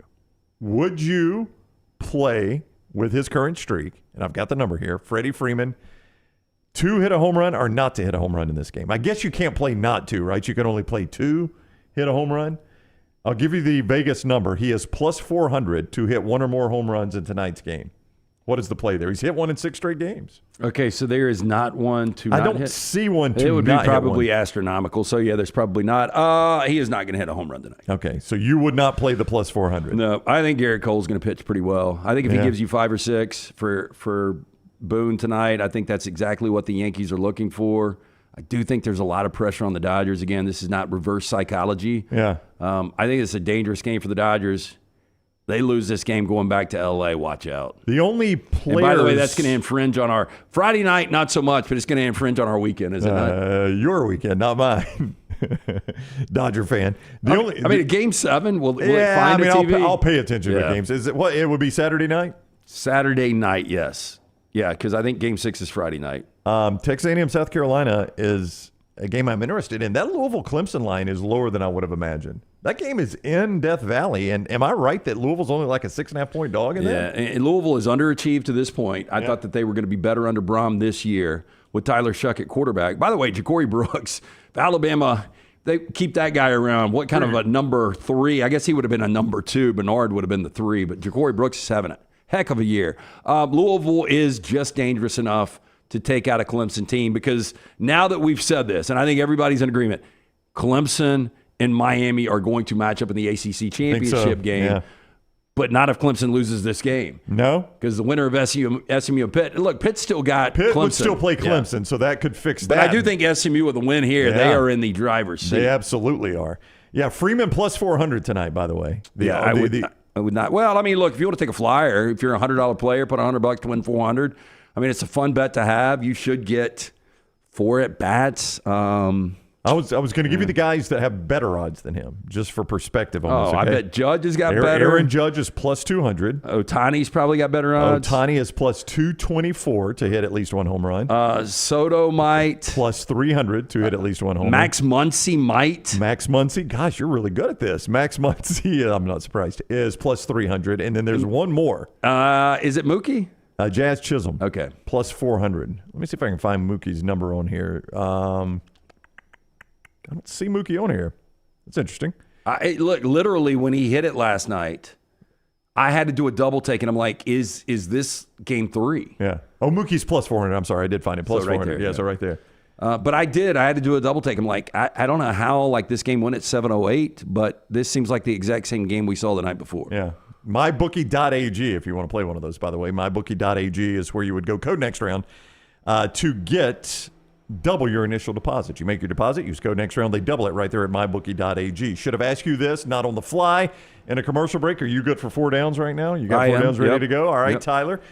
Let's do it. 4 downs presented each day by Slice, the now 5 great locations of Slice in the Birmingham area. Yeah, if you're looking for a place to go for slice and a salad for lunch or just want to pick up a couple of pies on your way home, be the hero for mom and the kids, you can do it at one of those 5 great locations, Lakeview, Vestavia, Montevallo, Crestline Park, newest location in Edgewood, created by the late Jeff Bajaya, just one of the best dudes you would ever know. His legacy continues to be celebrated by his brothers, Jason and Chris. Get into one of those 5 locations for more information. SliceBirmingham.com. First down. Better chance of happening. Yankees come back and win the World Series, or Colorado and Prime win the Big 12? The problem for Colorado is they cannot have Kansas State finish with 1 loss. If somebody else is undefeated, now that BYU, I think, is going to be undefeated. So that's what creates this issue for them. I got to see who all Kansas State has Iowa State left. has Kansas State to end the season, I think. But see, then now you got Iowa State undefeated, perhaps, at that point. So that's going to be your problem is they lost that Kansas State game. And Lance, that was such a winnable game for them. They could have easily beaten Kansas State. They gave up that drive there at the end. I mean, in hindsight, I didn't know that was that big a game. No Jimmy Horn Jr., no Travis Hunter. Yeah. I will say, still though, Kansas State's got Iowa State, but they're going to need.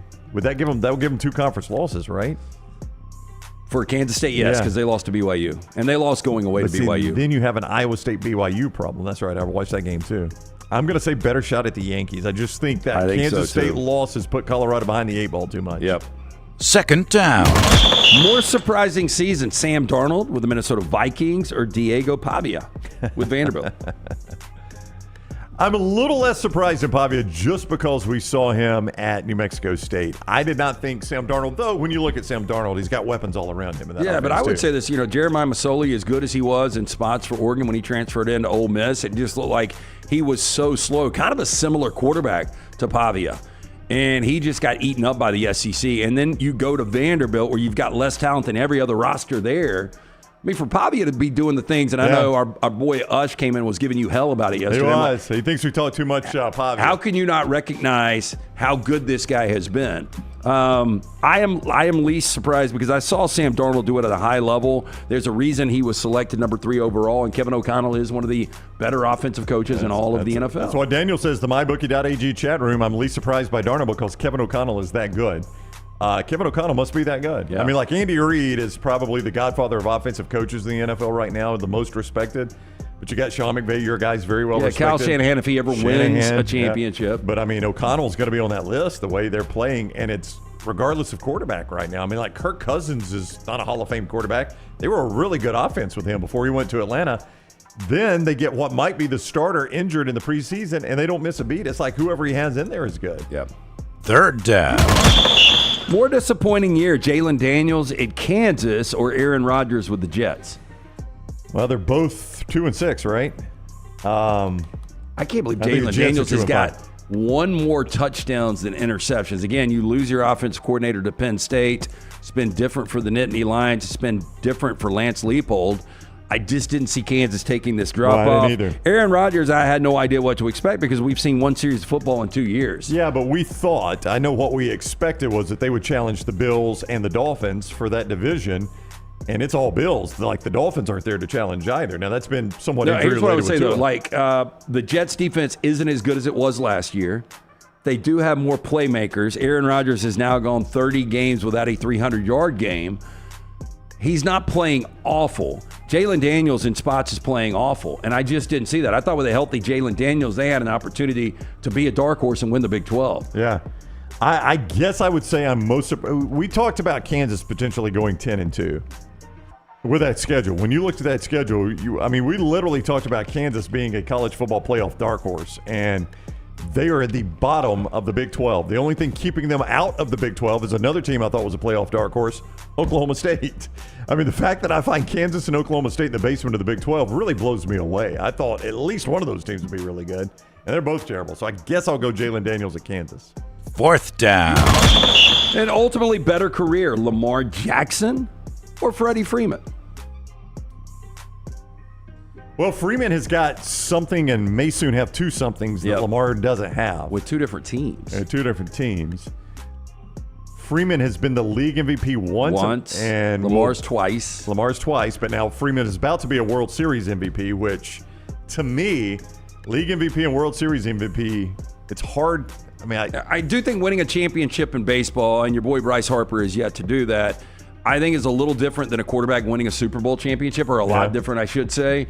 So until Lamar wins a Super Bowl, if he ever wins a Super Bowl, then the answer is going to be Freeman. I do think if Lamar wins a Super Bowl, I think the answer goes to Lamar. I think we continue to forget how young Lamar is. How about Buster saying he could be the last player ever to get 3,000 hits, Freddie Freeman. Buster said I would have him as unanimous Hall of Famer, like not just first ballot, but like who would vote no on Freddie Freeman? Well, if he gets to 400 home runs. I think you brought this up yesterday because I said I don't know if he's a first ballot guy. He's definitely a Hall of Fame guy. but the writers love Freddie Freeman. That's Nobody dislikes Freddie Freeman. Yeah, I mean, and Lance, if he's the last guy, if he gets to 3,000, and most people like Buster think he's the last one to get 3,000 hits, and he has 400 home runs, which is very easy for him to do. I mean, he may be a unanimous guy. I didn't think he was that. I saw our buddy Jace up in Huntsville the other night at the Von Braun for the exhibition game, and he's saying, as a Ravens fan, I would rather have 2 more Super Bowls than 2 MVP. I would rather have 1 Super Bowl than somebody win 10 MVPs. Oh, no doubt about it. I really don't care if a Dolphin ever wins an MVP. Yeah. Like, I want him to play that well. I but wanted Cooper Cup in 21 because I thought it was cool that a wide receiver was going to win it. Yeah, if you told me he was deserving, by the way. Dolphins could win 1 Super Bowl or Tua could win 10 straight MVPs, give me the 1 It's not Super even Bowl. close, yeah. I mean, that's like for any fan base out there in college football. Okay, you can have a Heisman Trophy winner. No, you can have 10 straight Heisman winners, Oklahoma, basically, or you can have a national championship. You think any Oklahoma fan would say, give me those Heisman winners? Because you know what? If I've got 10 straight Heisman winners or 10 straight MVPs, if I've only got 1 championship to show for it, I am going to be pissed. How do we only win 1 championship with that kind of play, you know? Yeah. Of course, I'd take the 1 championship no matter what. That is 4 Downs presented by Slice. Yeah, 5 locations for lunch or dinner. Get in there from the Hot Mama to the Bajalia Special, the Wing and a Prayer. You're going to love it. Local pizza, local ingredients, slicebirmingham.com. By the way, while we're touching on NFL there, were you a little surprised that Shane Steichen says Joe Flacco's our guy going forward? Yeah. They're benching Richardson. Now, Richardson had what's being highly criticized, the moment of coming out of the game saying, hey, I was just tired. I needed to rest for a minute. And he was at least honest about it. Like, he could have faked an injury, but he was honest about it. But, boy, people did not like it. And now you go to Joe Flacco. I saw flashes from Richardson. He's got a big arm, obviously, the athleticism, the size, things that you can't coach. Steichen, I think, is a really good coach, but the problem for this organization now is you seem to go back to quarterbacks in their twilight nonstop. Yeah. You know, from Matt Ryan, Joe Flacco, Carson Wentz, if you're going to draft a quarterback, at least play him a full season. If he's not going to be the guy, then you figure out another answer. But if I'm a Colts fan, it does nothing for me if Joe Flacco wins 2 or 3 games in a row. What does that do? So what? Yeah. There's no future there. Yeah, I was watching Colts Dolphins, and they kept showing Flacco just standing over there with his chin strap unstrapped and then his helmet on. Of course, I'm thinking he'd throw for 250 yards in the Dolphins offense today. I mean, we're freaking playing Tim Boyle and Snoop Huntley. Joe Flacco would have dominated that game. Flacco down the stretch last year for the Cleveland Browns was fantastic. But they were talking about, Lance, the fact that everybody's a strong word. The fans in Indianapolis want Flacco because he's going to win games, and the franchises basically said, yeah, but we drafted Richardson. We got to let him show us if he can do it or not. And that is one of the frustrating things in the NFL. Like, I think Flacco makes them a better team. But I'm with you. As a fan, you've drafted Richardson, so what do we do with him now? And Richardson has shown flashes, but I wouldn't want him. I mean, Taysom Hill. I really don't know what to do with Andy. I thought it was a joke when he was drafted, and then watching they him. Ninth, I think? No, 4th. Was it 4th? It was that high? Yeah, okay. and watching him against the Rams in September last year, I was like, damn, this guy's got a lot of upside, but it's just so uneven. It's so all over the place. I don't think he's ever going to be your franchise quarterback, but I know Joe Flacco's not. No, I mean, we don't you feel like in the NFL we've gone through this period where everybody watches all the evidence from a college quarterback that he's not really a good college quarterback, but they are like, yeah, but he'd be a great NFL quarterback. And it might not have been in the same draft, but it's right in the same window there. The Titans did it with Will Levis. Like, all the evidence told you Will Levis wasn't going to be a franchise quarterback for you. Yep. There was plenty of evidence that told you that. But you fell in love with him and drafted him, and now he can't even play. And all the evidence told you Anthony Richardson wasn't going to be a franchise quarterback. But the Colts were like, God, we love the guy. Let's draft him. I mean, I'm like, you get a lot of evidence about these guys in college football, especially when they're playing for premier programs like Florida. You know, the Colts, though, for a minute were the mini Packers. When you get Peyton Manning and you get Andrew Luck and back-to-back and you have an opportunity to have 20 years, Andrew Luck should still be in the league right now. He should be. Yeah, he should be finishing up his career. Should still be borderline top 10 quarterback. And you just wonder, how different the trajectory, not only of the Colts is, but the Kansas City Chiefs. Yeah. Like with Andrew Luck, 100% healthy playing the last 4 or 5 years, how many Super Bowls does he maybe take away from Pat Mahomes? People can laugh at that all they want. I don't think some people remember how good Andrew Luck was. Andrew Luck was an elite quarterback. Yeah, I mean, I don't disagree with you on that. Now, that's not to say when a guy shows out in college he's a lock either. I'm just saying you ignore a lot of bad data to hitch your wagon to Will Levis and Anthony Richardson, and both in that same division right there, and now they're paying for it. Hey, by the way, we talked about the new look Jalen Milroe on Bama and Bourbon yesterday. Right. And available at the Cover Crimson YouTube page. You can see it right there. And there were some points and theories on next level for Jalen Milroe. Yeah. So go back and watch that. Interesting. But I do find it, like Jalen Milroe, it's going to be hard for him to fall out of the first round just based on upside and potential. And the fact that he's a quarterback and everybody drafts quarterback.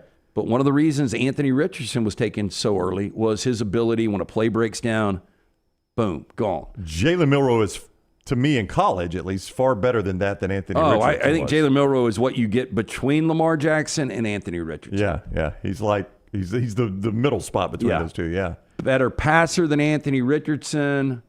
Not as good of a runner as Lamar Jackson. Is Lamar the best running quarterback? When the quarterback runs, is he the best ever at it? He's the best ever at it. Michael Vick could have been that guy, but it's a different era. Randall Cunningham was really good at it. Yeah. Steve Young was really good at it. But I think Lamar, now I'm not saying best mobile quarterback. He probably is the best mobile quarterback. I mean, Vick, Steve Young, it's kind of a weird. I'm just saying when they pull it down and run, he's probably the best I've ever seen. Yeah, I would have loved to have seen Michael Vick in today's NFL. I would have loved to have seen Charlie Ward in today's NFL. Oh, yeah. Because Charlie Ward, it's if you can be a great facilitator, which I thought Bryce Young was going to be that guy. And right.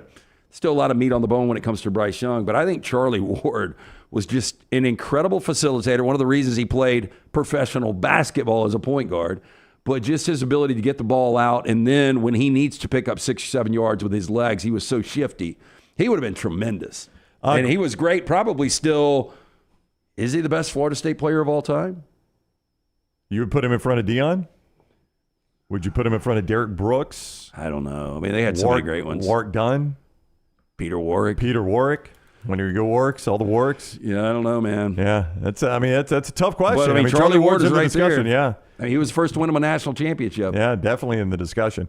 All right, we got to clean up some deadwood real quick. Grace Tree Service is going to do that. We have been so good on the show today that Scott had to create deadwood for us. Yeah. So Scott came in and was like, "Hey, look, I know y'all have been perfect, but we got deadwood." Scott, what was it? Where did you screw us up on the show today? Where did I screw us up? I think you told me that the Mike Elko sound was sabotage. From sabotage. Negative. Okay. I never told you that was from yesterday. Okay, so I mean the show's been so clean that we got to go all the way back to the first segment and say Mike Elko actually said that on Monday night yesterday. I mean that is a minor correction, you'll have to admit, Scott. We have screwed up way worse than that over the years. 100%. Okay, there's deadwood cleanup thanks to Grace. Yeah, family owned and operated for over 25 years right here in Birmingham. Had some trees extracted a couple of months ago. They do a fabulous job. Experts, high-risk tree removals, pruning, soil health, treatment to strengthen those trees and plants. Trusted by nearly every golf course in town. In the Birmingham Zoo, no competition. Call 205-281-6100. Scan the QR code right there on the screen or visit gracetree.com. We are going to start the next hour. Mick Gillespie is up here with us. He's going to hang out for a little bit. We're going to start the next hour. We're going to talk some Auburn Vandy, but I'm going to give you a stat away from that game that blows me away. And I'll see if you're as blown away by this stat as I am in today's college football. This stat blows me away, though. I got to tell you, that is coming up next on the next round. Follow LT on Twitter at @TheLanceTaylor. Buying that perfect home is one of the most important financial decisions you'll ever make, so it's crucial that you have the right partner to help you through the process. Hi, I'm Lisa Zeig, Vice President Mortgage Loan Officer for Bryant Bank, and I'm here to tell you that we are that partner, making it easy to buy with confidence.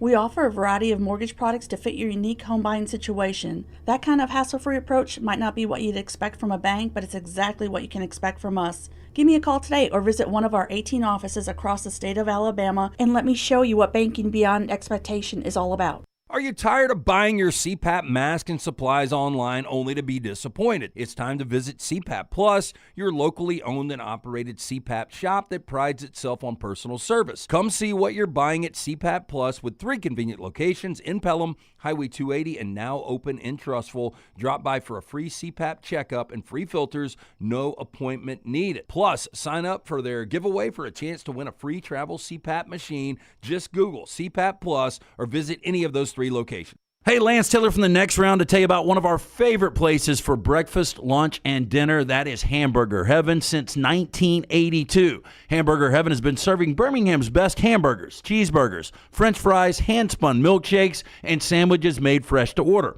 All of their ingredients are fresh and prepared daily. This includes their beef, always fresh, never frozen, hand-pattied each and every day. For breakfast, lunch, or dinner, visit any of the 4 locations, Highway 280, Irondale, Gardendale, and Homewood. Hey, you feel that? That's fall in the air. And New Balance Birmingham got your fresh fall pair. To kick it during game time and sport from the sideline. Come together at New Balance Birmingham on Highway 280 right next to Chick-fil-A. New Balance Birmingham, we got now. This hour of The Next Round is presented by the Birmingham Racecourse Casino, now featuring 7 days of giveaways with your chance to win a share of up to $125,000. The more you visit the Birmingham Racecourse Casino, the more chances you have to win.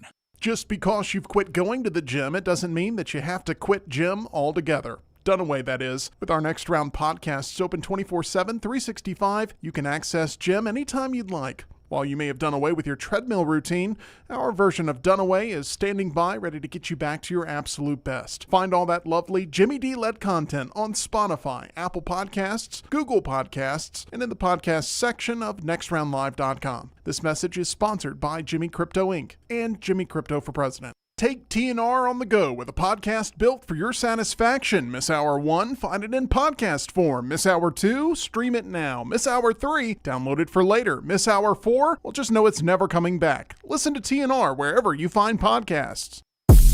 From the creators of The Next Round comes 2 new sites, covercrimson.com and thebarnauburn.com. 2 team sites with the same excitement and information-driven content that you get every day on The Next Round. Live daily shows, recorded shows, free of charge, plus premium content with insider information starting at just $1. And it's the perfect gift for the Alabama or Auburn fan in your family. Covercrimson.com or thebarnauburn.com. Sign up today.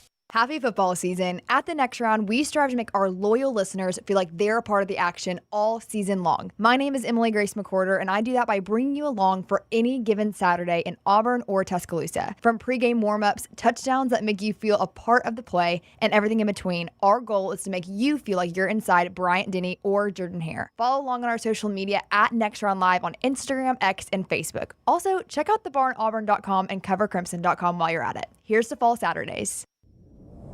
Jim Dunaway, Lance Taylor, Ryan Brown. Live from the Birmingham Racecourse Casino Studios, The Next Round, presented by Bud Light, is on now.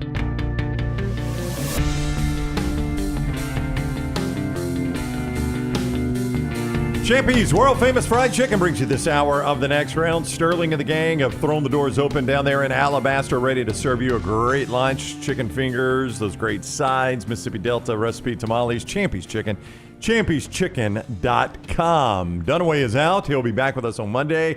Tyler on the show, Scott on the show, Little T handling social media. I'm Ryan Brown. That's Lance Taylor. Our buddy Mick Gillespie, part of Cover Crimson, joins us now. What is up, Mick? How are you? What's up, man? Thanks for having me. Yeah, man. Yeah. Every time I see Mick, he is doing a show and he's got a beer in hand.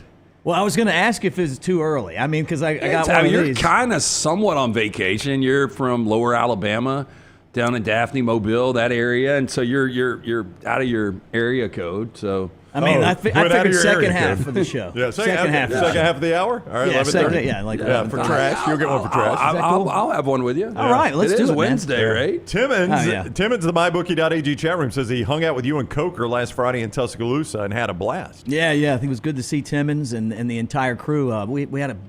Were you at the free over at the industry? No, we were at the old Egan's, which is now called Unique. We did it outside. Do you remember the old? style. We won't get into it. You remember the old rumors about Egan's, though? Yeah. A lot of the professors went to Egan's. Oh, did they? Yeah, smart. Egan's was a bar that it hung on forever. It did, man. Yeah. It was an institution. Yeah. So you guys hung out a little bit Friday. It was great. Yeah. I'm sure he's probably cashing all the money in on Coker's picks. That's what he said. He says he owes him a beer. Hey, somebody told me a friend of mine has been playing Klatt's picks. Now, Klatt does not make picks on this show, though he is presented by mybookie.ag, so we ought to start getting some. But he apparently makes them on his Podcast, and he said, I am telling you, Klatt has been red hot this year. Really? Against the spread. He's not just like picking winners like a lot of guys I do. mean, it's a little more difficult this year just to pick the outright winner. But, you see that a lot of times. I was 10-2 on my picks, but I had Georgia minus 20, or I had Georgia to win straight up, and they were a 28-point favorite. Yeah, so he told me this Saturday. There's a buddy of mine, he's a big Auburn fan. He was up in Lexington, and he had missed Furman, so he's texting me for Furman's Under the Radar. And he's like, I got to play it, and I play all Klatt's picks. I was like, Klatt makes picks? He goes, Klatt has been scorching hot this year. Everybody makes picks. Yeah. But then, you know what happened? He texted me Sunday morning. He's like, by the way, Klatt was 1-4 after I told you. Yeah, right. That's how it always happens. I know. Yeah, I remember when, early on in college, and this is when you just didn't have a lot of accessibility to a lot of college football stuff. And CNN would do a bit with Danny Sheridan every Saturday morning. And Sheridan would come with these 3 big plays.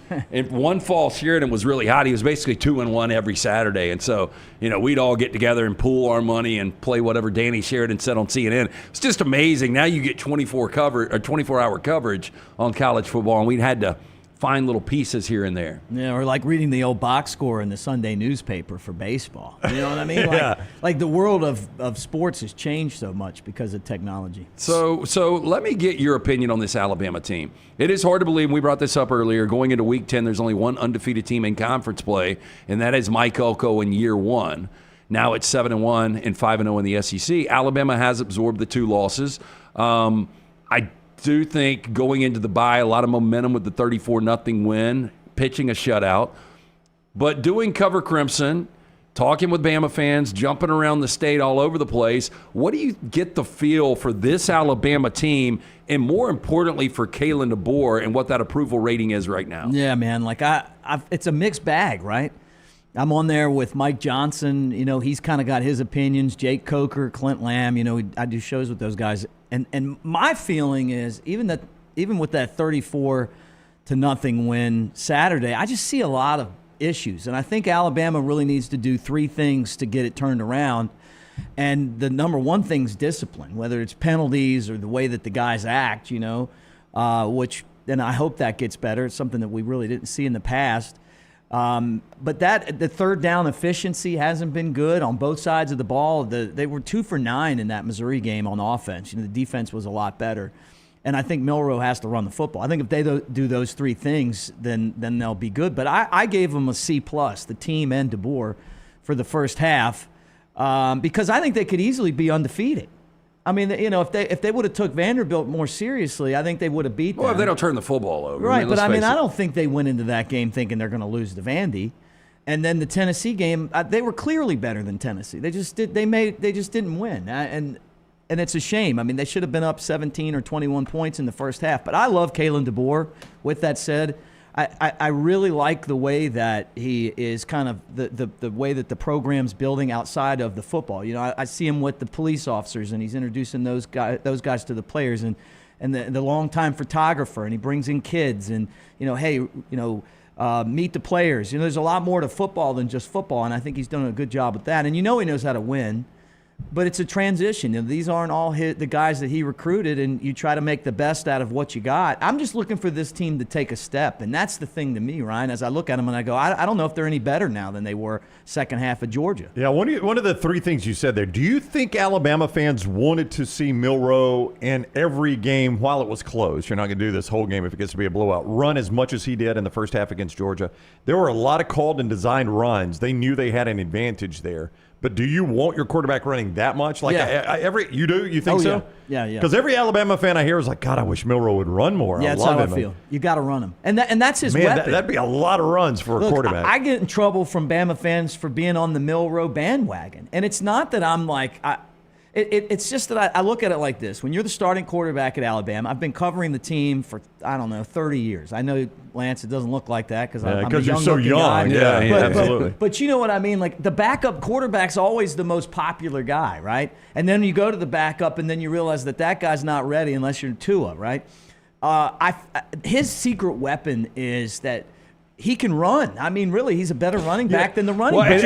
And I do, real quick, Brown, the elephant in the room, and this is what I kind of teased Bama and Bourbon yesterday, me and Aaron talked about this, is there is a theory out there that Jalen Milroe is not running because there are people telling him at the next level, you have got to show GMs and head coaches that you can throw the football.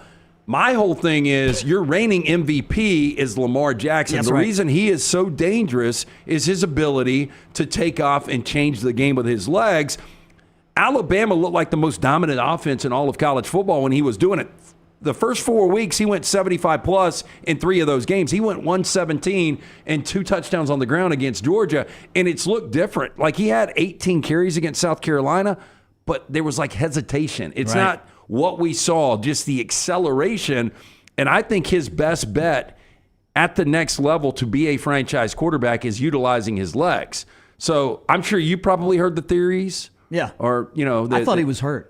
Oh, I think everybody did. Right? Everybody around him says he is not. And that's what I keep hearing. Yeah, and everybody. And last year, I thought he was hurt, and he was hurt, and he worked through it. But it looked like the same thing last year, except he was able to – Saban did a better job, I think, of managing that time when he wasn't able to run. And then when he got healthy against LSU, I mean, it was like an explosive situation. He was just running right through those guys. I would remind – and I don't know that he's been given that advice or not.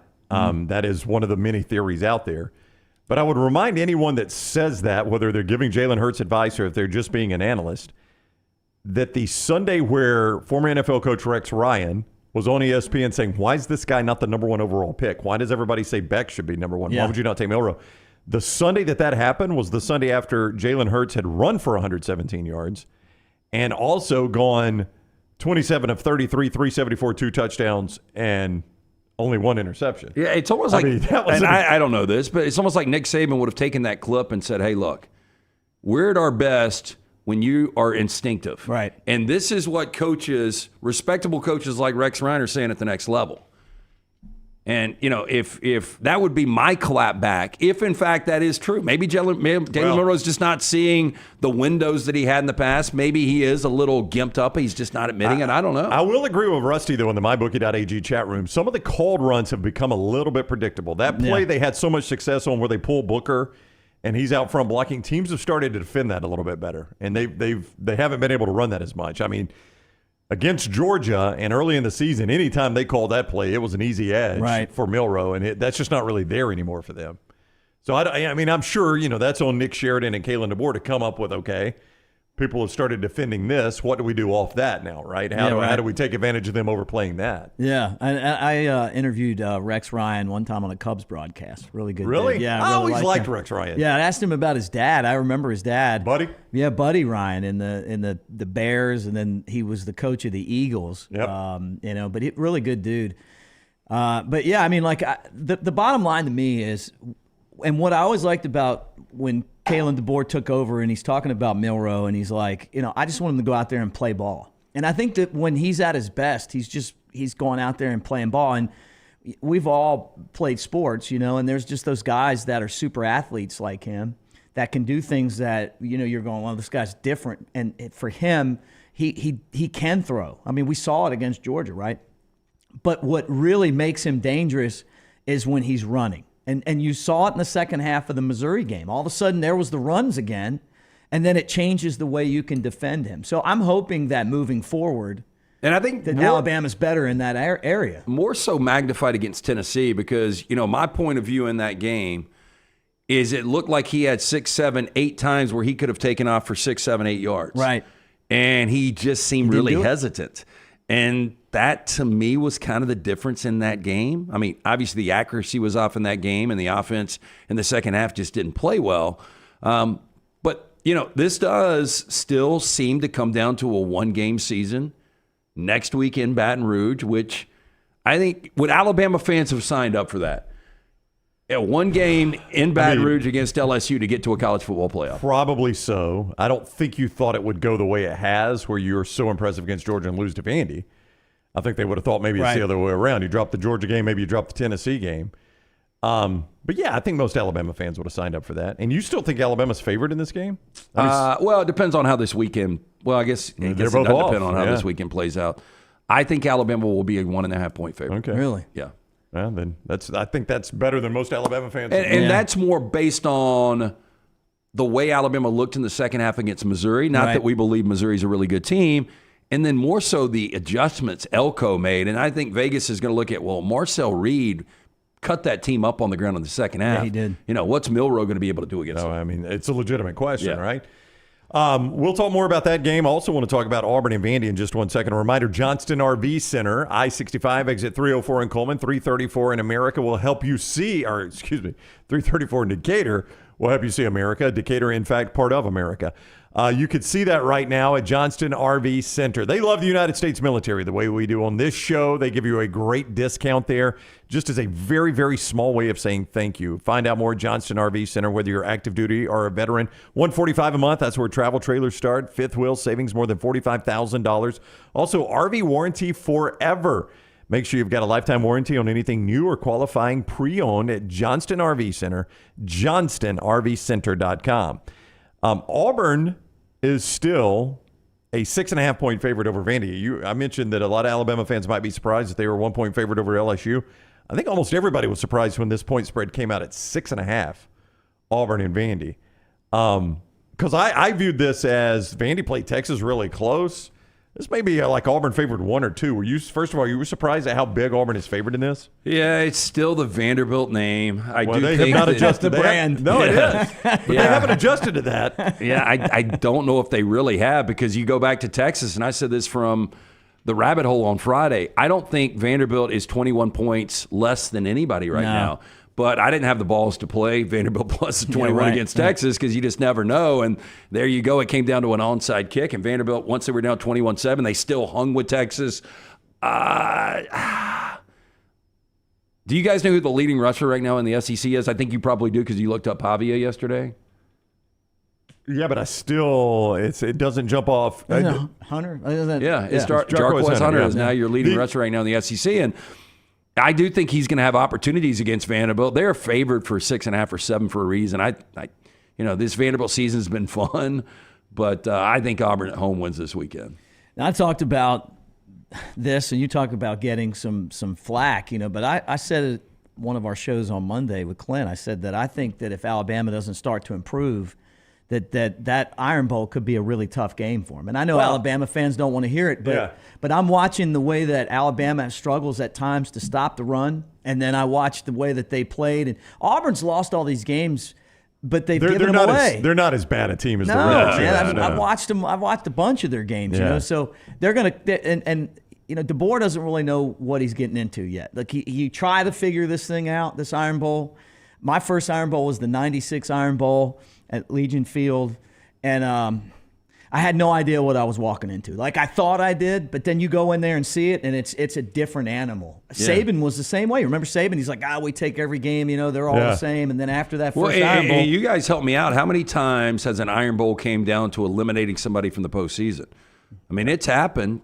Auburn was able to get there in 13. Alabama winning that game would have been there. By postseason, you're talking about I'm playoffs. talking about the playoff. Yeah. And look, Alabama obviously is playing for their playoff life. They can't absorb another loss. And if they are to get by LSU, then you wonder in that one-game situation with everything on the line and Auburn's ability to run the football, how much pressure is on Kalen DeBoer and that staff. I will say this. I don't know what the atmosphere will be like at Jordan-Hare Stadium. It's normally good. It's an 11:45 game. It's been a disappointing season for Auburn, so I really don't know.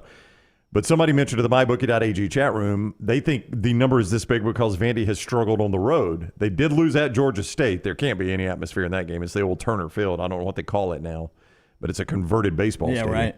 They were at Missouri. I mean, there's no atmosphere at Missouri. That's, glorified high school stadium in Faurot Field. And then they were at Kentucky. And I don't know if you saw it yesterday, Peyton Thorne. We were at Lance asked him, Lance was actually talking about Indiana at Michigan State. He's like, East Lansing a tough place to play? Oh, yeah. He goes, I can name it. It's better than a lot of SEC stadiums I've played in. And Dunaway was like, we won't ask you to name them. And Lance says, Kroger Field. And he goes, correct. So, I don't think Kentucky's that tough a place to play for the opponents. But those are their 3 road games. They are 1-2 in road games. It would feel a lot different if this game was in Jordan-Hare. It isn't. No, I'm not talking about Vanderbilt. I'm talking about Alabama. Oh, the Iron Bowl. Yeah, I was just talking about Vanderbilt's road struggles there. going to Jordan Hare. You're right about the Iron Bowl. It's not like Vanderbilt's got a home field advantage. You were in Nashville for that game, were you not? Yeah. And I mean, it was like a home game if we played at a high school. Well, I remember saying... if we played at Thompson High, it'd have been like... I remember saying going into that game, this is going to be a nice trip for Alabama. You got the stress of Georgia. That's right. That's right. It's out of the now way. you can go party in Nashville. You can have a relaxing day watching football. And, boy, that was not to be. Not the case. Live Oak was fun. We did our tailgate show from there. Nashville's a fun place. Oh, it's a great place. Mike Johnson and I were the only two that were saying that Alabama could lose that game. And y'all were saying Alabama could lose to Vandy. Oh, it was the headline of Go and Cover Crimson. It was the headline of our Thursday show. Never crossed my mind. Sign up just for that. But I think that, look, they've already gone there and beaten Auburn. They were just at New Mexico State last year. Auburn's got to play their best game to beat this Vandy team. Yeah. And I saw where Hugh Freeze was talking about it. He's like, you know what, they get the third down and short, and then they get 3.5 yards, Yeah. He said it's like playing Navy. It's almost like he's basically saying it's like playing a triple option. Yeah. So maybe they're prepared for it, maybe not. But Vanderbilt's really good.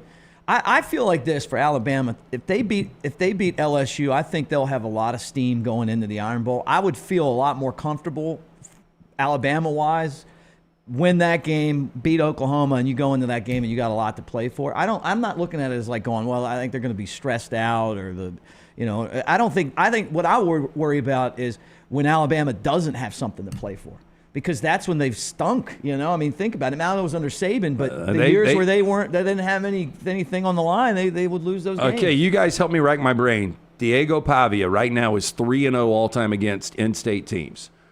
New Mexico State last year beats Auburn, right? Mm-hmm. Auburn, Jack State, and Alabama. Yeah. That's the three, right? Yeah. If he beats Auburn this weekend, is there another quarterback that would be undefeated in their career against both Auburn and Alabama with with at least 3 starts? At least 3 starts. Because I'm sure somebody did it in the season. Right. In the last 20 years, probably not. I don't know. Yeah. Now you go back to. Maybe a Jamarcus Russell. I'm just throwing random guys out there. DeBose. Danny Warfel. No, I think he lost the 93 Iron Bowl. Wasn't he not Iron Bowl, but the 93 Auburn game. Was he the starter in that 93 Auburn game? Yeah. With the Frank Sanders? Yeah. I think so. No. 94 was Frank. No, he lost that one in 94. Yeah, that's a tough question there. Yeah, I don't know. But, I mean, boy, that would be a flex for Pavia when he's he's running a restaurant somewhere in 10, 15 years. I love him, though. Yeah. You know what? He's exactly what sports are all about. Tell me that I can't do it, and then I'm going to go out there and prove it. I'm not big enough. I'm not strong enough. I'm not tall enough, and then the guy goes out there. Now, I didn't want to see him beat Alabama, but that's what you love about sports. Yeah, I didn't see it. Like Grayson McCall, if you would have told me he's got a special year at NC State and he's out now, but I could say, okay, I saw this at Coastal Carolina. A guy going from New Mexico State to the SEC and having this type of success, pretty crazy, with a supporting cast of Vanderbilt players. Sometimes you need guys like this on your roster, too. When Alabama started getting all the blue-chip guys, you miss out on those guys that are kind of like, the working guys, like the guys that are out there, the walk-ons that are underachieving, and then they, and like the team in 2009 had a lot of those guys on it, and then all of a sudden they just got to where it was like blue chip, great talent.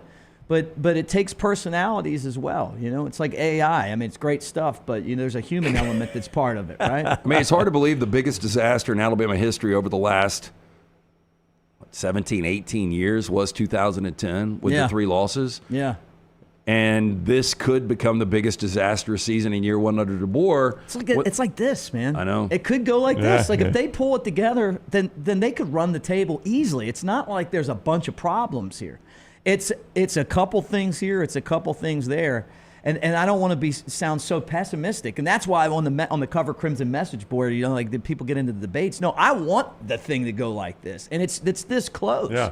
It starts with discipline. They got to do better on third down. And Milroe's got to run the football. If they do those 3 things, Bama's in the playoff. And the crazy thing about it is that they can beat anybody in the country because Georgia's the best team in the country. And they've already beaten them. Yeah, when they're playing their best, they can. There's no doubt. CoverCrimson.com. Join for $1 first month. A lot of free content there that is not behind a paywall or not premium content, as Tyler reminds us to call it there at Cover Crimson. It is all right there on the Cover Crimson YouTube channel, but also covercrimson.com for that message board Mick was talking about. You can join for $1. I'm about to give you that stat I teased. It blows me away, but y'all could just tell me, Brown, you've way oversold this stat, and I'm fine with that. I do want to remind everyone about Academy Sports and Outdoors. The brand new location, Highway 280, is open. Best sports equipment, outdoor gear, apparel, and footwear from all the brands you love at everyday low prices. Wide selection of trusted brands like Nike, Stanley, Brooks, Carhartt, Blackstone, Yeti, Titleist, Shimano, and more. Academy Sports and Outdoors, the brand new Highway 280 location in Birmingham. Saturday, UCLA beat Rutgers, which Rutgers started out pretty good, and they have fallen apart. UCLA's gotten a little bit better, I guess. No, Rutgers won that game, right? 35-32. Yeah. It was a tie game. Yeah, Rutgers, like Indiana's just one of those, they're a pesty team. Yeah. Rutgers has definitely gone the wrong direction. They have. I don't know what happened to them, but they started out a lot better. But in that game, UCLA, for the first time this season, scored more than 21 points, which 21 points is a pretty low bar in college football in this day and age, okay? UCLA won the game 35-32, and that was the first time. UCLA's point output had been 16 points in a win at Hawaii, 13 in a loss to Indiana, 17 in a loss at LSU, 13 in a loss to Oregon, 11 in a loss at Penn State, 17 in a loss at against Minnesota, and then finally, just out of the blue, scored 35 in a win at Rutgers. So they get their second win of the season. That leaves one team in all of college football that has not scored more than 21 points this year, which we are about to play November football, and this team has still not scored more than 21 points. And I will go ahead and tell you, they are next to last in scoring offense in the entire country. If we went back in a time capsule, I would say it was the Iowa Hawkeyes from last year. Yep, not them. No, we can't do that. This team has scored 21 one time. Wow. Everything else has been in the teens. They have not scored more than 21 points. I will say Kentucky. It is not Kentucky. Because, in college football now, I will say this team has not played the layup out of conference team that a lot of people got their 21 points against. Right. I will, as you think about this, I did come across this number a little bit ago, and this is pretty interesting. So does Tennessee seem like a team that can win a national championship? No. Absolutely not. The way Nico is playing right now. No, he's going to they play a can't. lot better. No, they're not good enough. The last SEC team to hold their first 7 opponents to under 20 points, they have not given up more than 20 in a game. That's right. If these two teams met, this other team would not score. The last 4 teams in the SEC to do this have gone on to win the national championship. Really? Yeah. Huh. Interesting. I mean, that's legit defense. Yeah, no, it's really good defense, especially this day and age. The only team in all of college football not to score more than 21 points this season is Florida State. Oh, wow. Yeah, it makes sense now. How in the world does Florida State get that bad on offense? With DJ Uyunglele, this is a guy they went out to get. Yeah, right. I mean, they scanned the football landscape and it's like, there's our guy. Yeah. They scored 21 against Georgia Tech. That's the only time they've even scored in the 20s this year. Should have got Pavia. In that loss, I mean, they would be better with Diego Pavia. They've scored 13 in a loss, 12 in a loss, 14 in that win over Cal, their only win. 16, 13, 16, and 14. That's their point output this year. But I think if you went back and played all those games, they would lose them all again, including the Cal game. Probably so. That was a weird game. I watched some of that, 14-9 Cal. Well, Cal doubled them lost. up in yards. Yeah, a lot of turnovers there for Cal. I cannot believe we're about to play November football, and Florida State football has not scored more than 21 points in a single game. Yeah, this year. I can't believe it's a crazy stat. 5 Bama players transferred into that mess. I know. You think they regret that? Yeah, I would think so. Should have stuck here. Yeah, I mean, looking at offenses, they would be better off with Jalen Milroe. There's no doubt. You were talking about Rutgers. Have you guys seen the video board that they have where the Sopranos are on there? That's how they start their games. Like Tony Soprano's putting the quarter in the jukebox, and then the whole stadium lights up after that. It's one of the coolest openings. Well, Gandolfini is a Rutgers. He went to Rutgers. I don't know if he ever graduated. And now the Sopranos were based. I think he ended up graduating from. Maybe so. Oh, did he really? Yeah, okay. I think so. But it's cool. If you haven't seen it, go online and look at it. It's really. I'm not going to go to awesome. East Piscataway to watch a game. Yeah, you're going to have to watch it online? No. Yeah, I've got a friend that went to a game there, and he's a big Auburn guy. And he was up on business, and a friend of his was a Rutgers guy, so they went to a Rutgers game. And it was a big game, too, or big for Rutgers, a big name opponent coming in. I want to say it might have even been Ohio State or somebody like that. And he was like, the atmosphere. He said, going to Jordan Hare and Bryant Denny. I mean, what is a tailgate like in East Piscataway? He was like, you just look at him like they tried. That's all I'll say is they tried. You go to the Giants or the Jets when you're it's like the atmosphere. You get used to these SEC atmospheres, and you go to a campus like East Piscataway. It's just nothing. They've got Minnesota at home in a couple of weeks. By the way, Florida State has ghosted offense in college football. That's our Ghost Energy ghost of the day. You can get the Ghost Energy drinks. My wife absolutely loves that citrus flavored. It's the one, as Scott shows you on the far left of the screen. Ghost Energy drinks, wherever you get your soft drinks or your energy beverages, Ghost Energy drink is the way to go. I don't know how many of those you have tried, but my wife, my fridge has got a 6-pack of that one on the left in it. Jennifer Brown, that is her go-to Ghost right there. If you need a afternoon pop, it definitely works. Yeah, really good. So Ghost Energy, wherever you get your soft drinks, Ghost Energy. Florida State has not scored more than 21 all season. The only reason it's going to change is they play Charleston Southern. That's the one thing that's going to save them. And I don't know what Charleston Southern's done this year. They might be the best FCS team that nobody's talking about. I have no earthly idea. All right, Mick's going to stick around. We got trash next. Have you ever done trash with us? No. Not with you guys. Not with Lance. I think I did it one time when you were here, or EG read it. I'm excited about this is full-fledged trash from Lance Taylor. That is next on the next round. Follow Brownie on Twitter and Instagram at ryanbrownlive. Your new Academy Sports and Outdoors is now open in Birmingham with the best in sports equipment, outdoor gear, apparel, and footwear from the brands you love, and all at low prices every day. Academy Sports and Outdoors carries a wide selection of trusted brands like Nike, Stanley, Brooks, Carhartt, Blackstone, Yeti, Titleist, Shimano, and more. Plus, you can shop online or on the app with free in-store pickup or enjoy free shipping to your home on purchases over $25. Your new Academy Sports and Outdoors is located at 4610 U.S. Highway 280 in Birmingham. From the creators of The Next Round comes 2 new sites, CoverCrimson.com and thebarnauburn.com.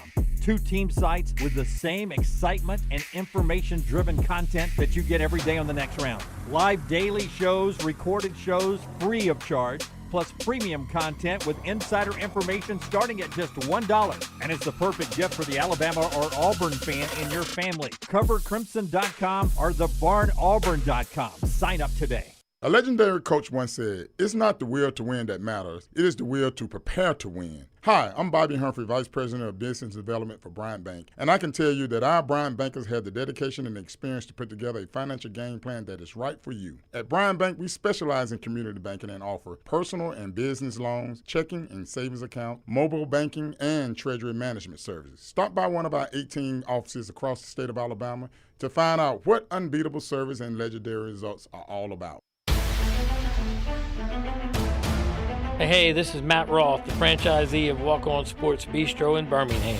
With the kickoff of football season, come visit us at one of our 3 locations, Stadium Trace, Greystone, or Trussville. Come enjoy our scratch kitchen menu while watching one of our 80 TVs. Whether you're looking for a pre- or post-game celebration, game day, or date night, we've got you covered. It's all about the win at Walk On Sports Bistro. Walk On, where everybody needs a little playing time. Hey, you feel that? That's fall in the air. And New Balance Birmingham got your fresh fall pair to kick it during game time and sport from the sideline. Come together at New Balance Birmingham on Highway 280 right next to Chick-fil-A. New Balance Birmingham, we got now.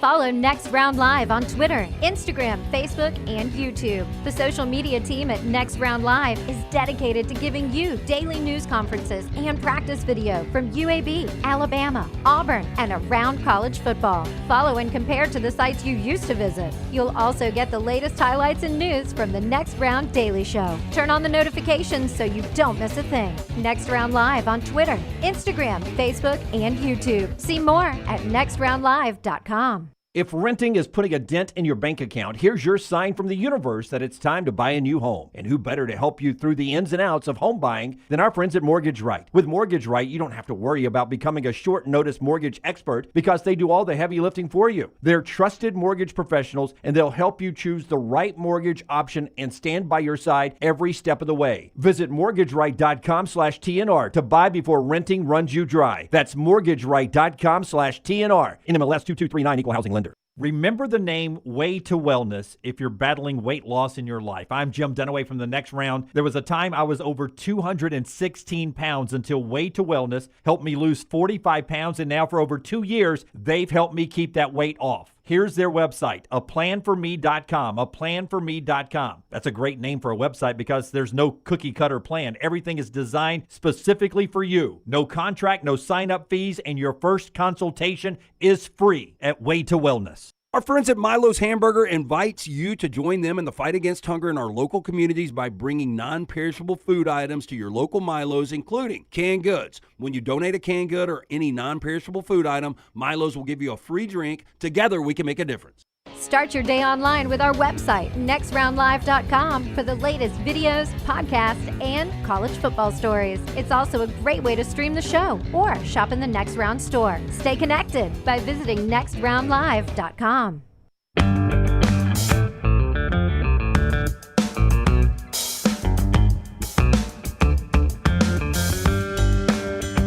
You know, I don't think it's this weekend, but I think maybe next weekend we get a little fall rolling in. We do get the sun going down earlier starting this weekend, which I hate. I hate that too. I know. But I do want fall. Yeah, once we get that fall weather, you're going to need to make sure the heating unit is ready to keep up with the changing weather. That's when you turn to our friends at Hemp Hill Services, the name Birmingham has trusted since 1954 for all of your plumbing, heating, and cooling issues. Any of these problems arise in your home or business, make sure you call Adam, Chad, Andrew, the guys out at Hemp Hill. Hard to stop a train, 205-229-2090 or hemphillservices.com. For a minute, it's back now, but for a minute yesterday, and I don't know what the issue was. I haven't found out. I guess I could text Furman and find out if this was the case all over the place in Vegas. The UAB game was off the board. Obviously, it's back up now. UAB is a 3-point favorite against Tulsa, which UAB being favored right now is news enough. Tells you all you need to know about the Golden Hurricane. Yeah, because UAB has not played well, but obviously UAB has had quarterback injury issues with Jacob Zeno. I didn't know if it was related to that, but it just always jumps out at me when a game's off the board, and then when it's a local team, you're like, yeah, what happened? That's interesting, but it's back up now. UAB at mybookie.ag, a 3-point favorite over Tulsa. Your upset alert yesterday, I think, ticked up a little bit overnight. I can't remember where you played it yesterday. 14.5? Is that where you had Michigan? It's up to 15 now. It's up to 15. Yeah. I will say this about Oregon. It's going to be very important for Michigan, obviously, not to get behind in this game because they can't throw the football, even with Davis Warren coming back at quarterback. Oregon has played 4 Big Ten games. In 3 of those games, they've had 3-score leads at halftime. Yeah. The only game they haven't, Was Ohio obviously, State? the Ohio Yeah. State game. But, I mean, they have taken command of these games early. They've dominated. They've taken crowd out of it when they were in West Lafayette. They'll try to do the same. Just got a feeling that Michigan comes to play in this game. Okay. A 15-point dog in the big house, but they can shorten a game with the best of them, running that football and burning clock. All right, Tyler, it's time to hit the big button. All those lines from mybookie.ag, code next round. Hit it, Tyler. Hey, your old man passed away, right? Oh, wow. No, not yet. Oh, I thought he did. I thought the judge was dead. My brother died. Oh, yeah. My brother died. LT's Trash is presented by Mortgage Right. Mortgages done the right way. That was live. I remember that. But isn't it better if the dad dies than your sibling? Yeah. Swing and a miss on that. No big deal. Your brother died. Our trash always brought to you by the mortgage experts. Whether you're looking for your first home, your final home, no cost or obligation. 205-900-7200, mortgageright.com/TNR, NMLS 2239, equal housing lender. I know Brown has said this multiple times over the last 14 plus years of our show that he remembers playing this game as a kid. I don't remember playing the game. The Oregon Trail. Loved it when I was a kid. I loved it, man. You'd go to the computer lab in elementary school or middle school, and this was the one fun game that was on the old school computer back then. I don't remember playing this. Now, when I saw the headline, I got excited when I pre-read yesterday when Tyler sent me trash last night. Apple is turning the Oregon Trail into a movie. This seems dark. It seems depressing. Oh, I think I like it, seems though. all about our history. Here is the problem. The collaborators are Will Speck and Josh Gordon. They are the directors and producers. They are known for films like Blades of Glory. So they are saying this movie is more than likely going to be a comedy rather than the depressing drama about the 19th century pioneer family dying off one by one due to dysentery and starvation. I did see a film, and I forgot what it was called, about this clan that went out west and they had to survive on cannibalism. It's based on American history. The Donner Party. The Donner Party. Have you seen real it? Story. I haven't seen the movie. It's not good. I mean, it's obviously a little depressing. People starving and deciding who they're going to eat next. Yeah, that does not sound depressing. I did think that if you did this as a drama, I think it would be a lot better. Hollywood Reporter sources say the movie will feature a couple of musical numbers in vein of Barbie. So what I think, they're trying to make a modern-day Blazing Saddles. I mean, I remember playing the game. It goes to show you how technology's changed, Ryan. I mean, you think about it. I loved it. We had it in, like, we had one computer. Hey, look at that weather hat. Yeah, that was it. Yeah. That was it. But you had to factor that stuff in. And you'd go hunting sometimes and like a squirrel would run by and you better kill that squirrel or you ain't eating. Did Indians come after you? Yeah, you got attacked. Yeah, I think you got attacked. So it was originally created and first released in 1971. I bet this thing was like what we get now with 8K TV. Yeah. Like this was the so much shit fun. back in the day. If you killed a buffalo, if you happen to be hunting and kill a buffalo, you could make it to Oregon just on that. Like you didn't have to kill anything else at that point, so you could quit hunting. It would get tricky, like you would come to a body of water and you'd have to decide, am I going to ford the river? Am I going to caulk my wagon? How am I going to get across? I mean, you had to think of a lot of stuff, Lance. Boy, the shit we worry about now. I know. Like waves. You told me to put it in the other night. Yeah. Like, how do we get back the quickest route? That's from right. Huntsville? I need ways so I can find out where the cops are. Yeah. Hey, I'll tell you this. There are cities like, I've always said, there's cities like Denver. I think I heard a comedian say this one time.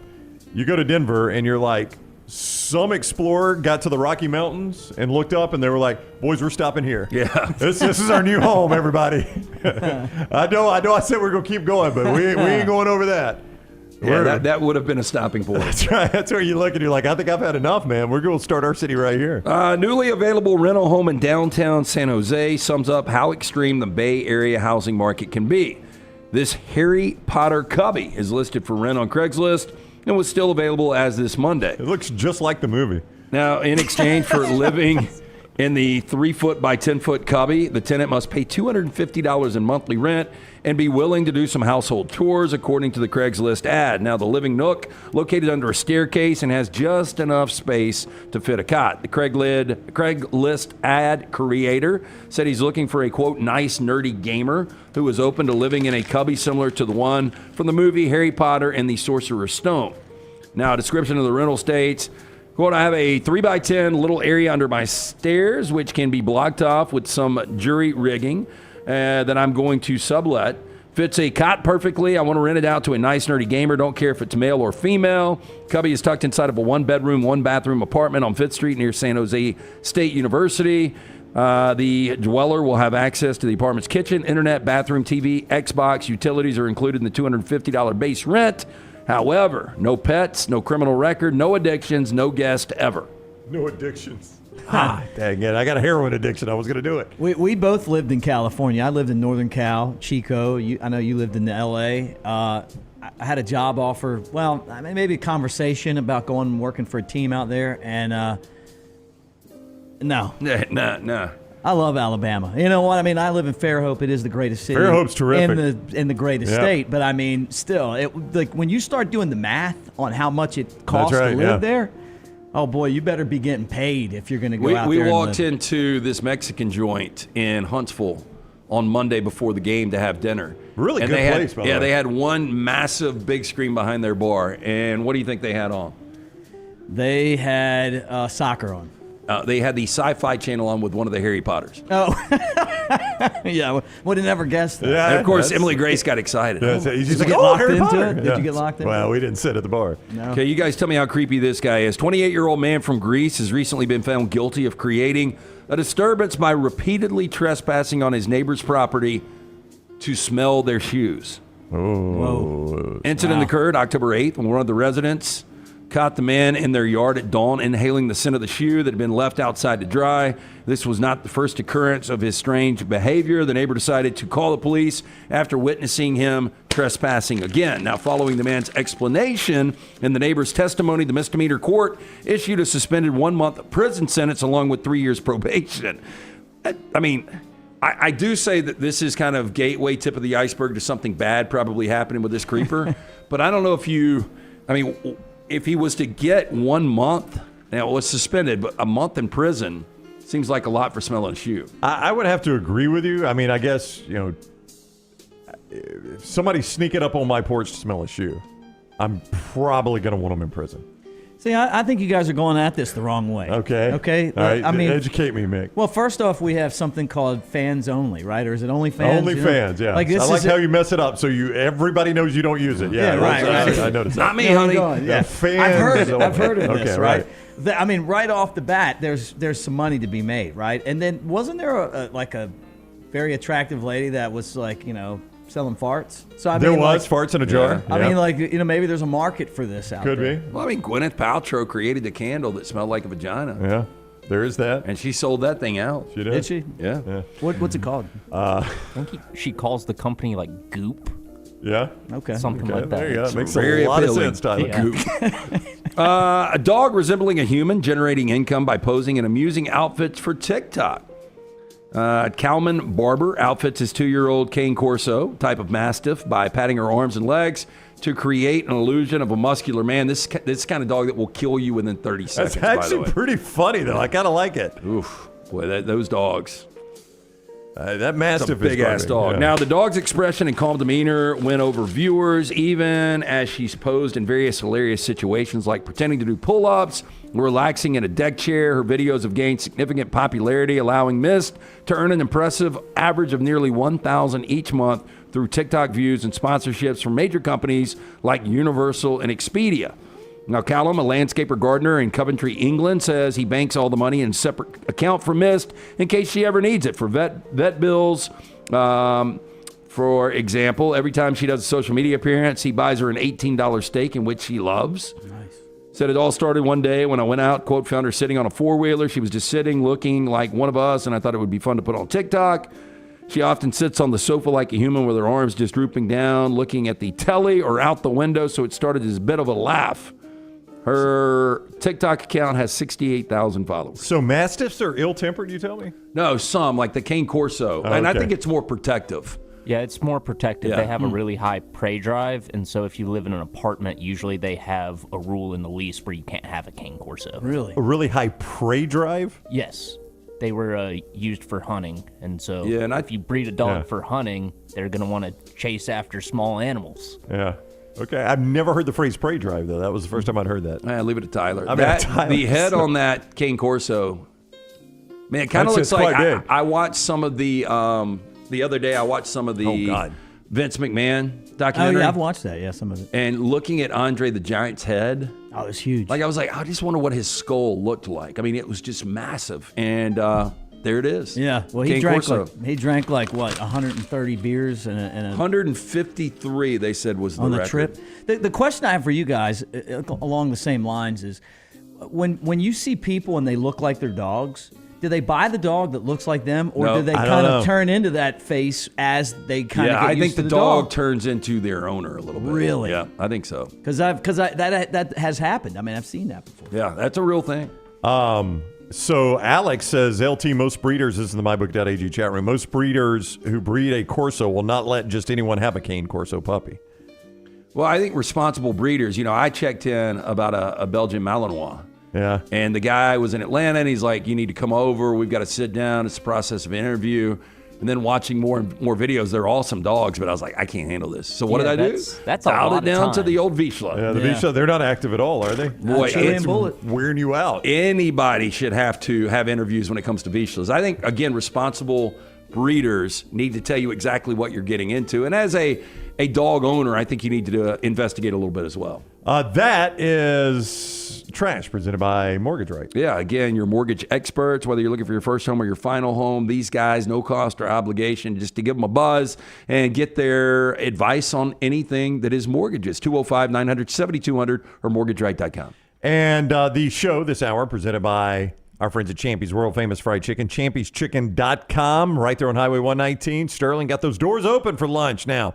Go enjoy it. Get some of those great fried chicken fingers, Mississippi Delta tamales. Also, those great sides, great desserts right there at Champy's Chicken, champy'schicken.com. Real quick, Tyler, can you give me cut 4, please? One interesting storyline in this Auburn-Vandy game, and Hugh Freeze was asked about it. because obviously he was there for it, is the fact that Diego Pavia, as Lance pointed out, has an undefeated record against the state of Alabama as a starting quarterback. He played that Auburn game last year, very well, and led to one of the bigger upsets in college football. Hugh Freeze was asked, do you go back and look at that? And Hugh Freeze basically said, we got plenty of film on him at Vandy that's scary. We don't need to look at, what he did at New Mexico State. Clark Lee had nothing to do with that game, but was asked this week. Scott's got me paranoid now. I don't know when Clark said this, if it was yesterday or Monday, so I'm just going to say this week. Scott, when was it? This was yesterday. Okay, this was yesterday. Clark Lee, the Vandy head coach, asking about Diego Pavia's performance last year at Jordan-Hare Stadium. That team, New Mexico State, a year ago, did a great job going in and winning a tough game on the road. And certainly, just like he's been here, I mean, Diego's was an integral part of that. That probably was one of my favorite. Before I knew Diego, when I saw him, he threw an interception early and I suplexed the linebacker on the sideline. That was a play that always stood out to me with respect to the toughness of the team that I was watching.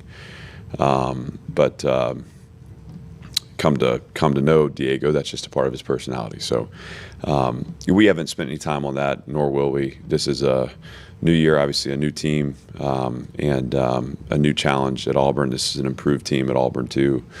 And, I've talked to the team a bunch about how good I think that Auburn is. It's a really talented group.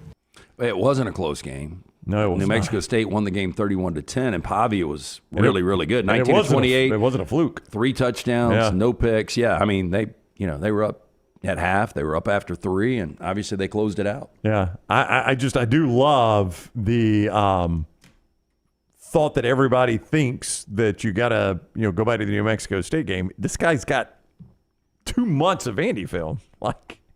You've got plenty of film. You don't have to go back to New Mexico State to look at Diego Pavia against Auburn. You got plenty of film on this Vandy team. And that's the actual team he's playing with. We talk so much about Pavia. Stowers the tight end. That was another transfer. He's not as big as Pavia, but, man, he looks to him anytime he's in trouble. You think Kane Womack knows who he is? Kane Womack knows who he is now, and DJ Durkin, I promise you, knows who he is, and we'll see how well he defends him because that guy seems like he's open a lot.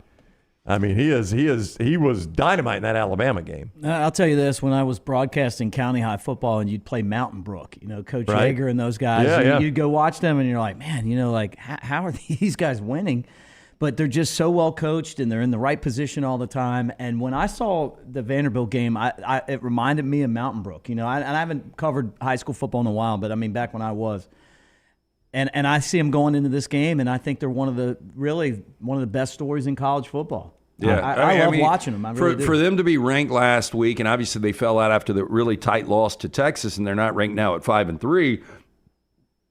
I still think they're one of the top 25 teams in college football. But the problem is their schedule with what's remaining. Yeah. And, Vanderbilt's one of those schedules we never talk about going into a season because it's Vanderbilt. And you expect 2 or 3 wins. But, they open with Virginia Tech, who, by the way, is still alive to win the ACC. That's right. Yep. They went to Missouri, lost a tight game. They had Alabama at Kentucky, Texas at Auburn, South Carolina at LSU, Tennessee.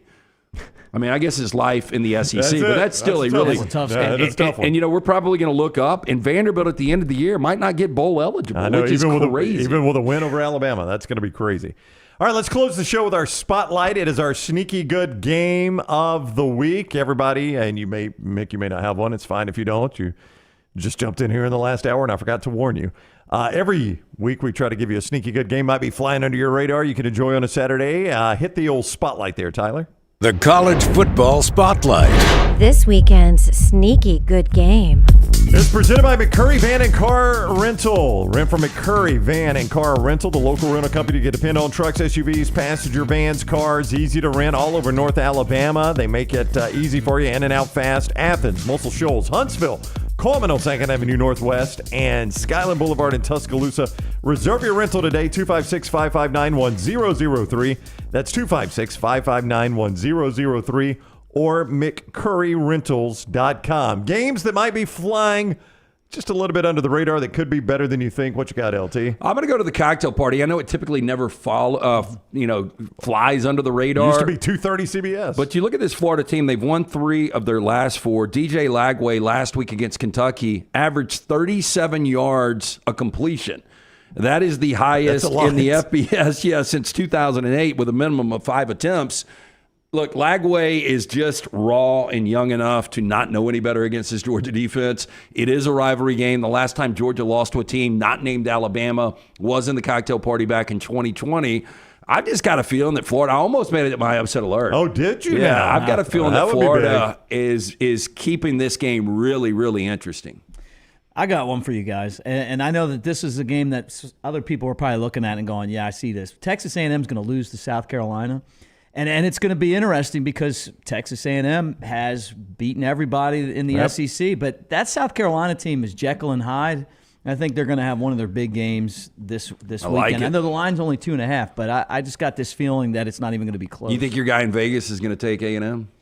Oh, you talking about Kenny White? I don't know. I love it when you and Kenny go on my show, go back and forth. Yeah, I'll say something to Kenny, be like, well, that doesn't make sense. How well do you know me, Kenny? I think it's an interesting game for Nebraska this weekend. Now, you got to like defense to like this one. The total is only 40, so it's going to be a low-scoring game, right? If you want points, Nebraska-UCLA is not for you.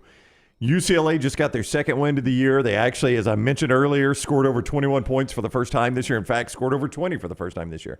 To get 35 points against Rutgers, you wonder if Nebraska lets Ohio State beat them twice. And that is a key in this game. They got to overcome that disappointment at Ohio State. 2:30 kick there. Is it FS1? Don't tell me I've picked another FS1 game again. No, Big Ten Network. Big Ten Network. Big Ten Network is where you find that one. UCLA at Nebraska. Nebraska, 6.5-point favorite, low total there. Yeah, it's easy to pull for this UCLA team just because when Deshaun Foster not only got named coach, walks out at Big Ten Media Days, has kind of the blackout moment where he just completely freezes up. It was really awkward. Most people were embarrassed for him, but this team, they play hard. Games have gotten away against Oregon and Penn State in LSU, but even in that LSU game, the game was tied at halftime. It really got away in the fourth quarter. I mean, they actually go out and they play a full 60 minutes. Whether or not that's going to matter against this Nebraska defense, we shall see. But I think it could be a game that comes into the fourth quarter. Royal Payne says Louisville could challenge Clemson. That number jumped up. I gave you an old number earlier. It is up to 10.5 now. Clemson, a 10.5-point home favorite in Death Valley. I hate calling that Death Valley because I consider LSU Death Valley, but they're at Clemson. Louisville has been a disappointing team. I mean, they played Miami to the very end. That score is a little bit closer than that game actually was in the second half. I mean, look, they were close against Notre Dame. They've been close against a lot of teams. Yeah, I mean, their losses in South Bend by 7, to SMU by 7, and to Miami by 7. Yeah, so they have a lot of close losses. That Miami game was bigger game than I'm 7. doing this on the fly. Combined 3 teams, 21-1, and you've lost every one of those games by 1 possession. Yeah. So can they go into Death Valley and win this game? Absolutely. Yeah, 10.5-point dog, and that one total of 63 at mybookie.ag. Code next round to double your sign-on bonus. All right, covercrimson.com. That's where you go. Join for $1. Y'all got a ton of shows. Yeah, come on and check us out. Jake Coker, Mike Johnson, 2 national champions will be there hanging out, and Clint Lamb and myself, Stacy Blackwood. We'd love to see you guys. Yeah, you guys do great work. They do. Cover Crimson YouTube channel. That's where you also get Bama and Bourbon that Lance and Aaron did yesterday. A lot of talk about Jalen Milroe in there, so you want to go check out that. That's the Cover Crimson YouTube channel and covercrimson.com. Join for $1. Also, thebarnauburn.com. If you're an Auburn fan, same exact drill for you at thebarnauburn.com. Mick, thanks for swinging by. Always good to see you, buddy. Hey, great hanging out with you guys. Love the show, by the way. Well, thank you. First-time caller. Yeah. I'll hang up and listen. Yeah. Long-time listener. We're gonna hang up and listen right now. We'll see you tomorrow at 9 o'clock on the next round.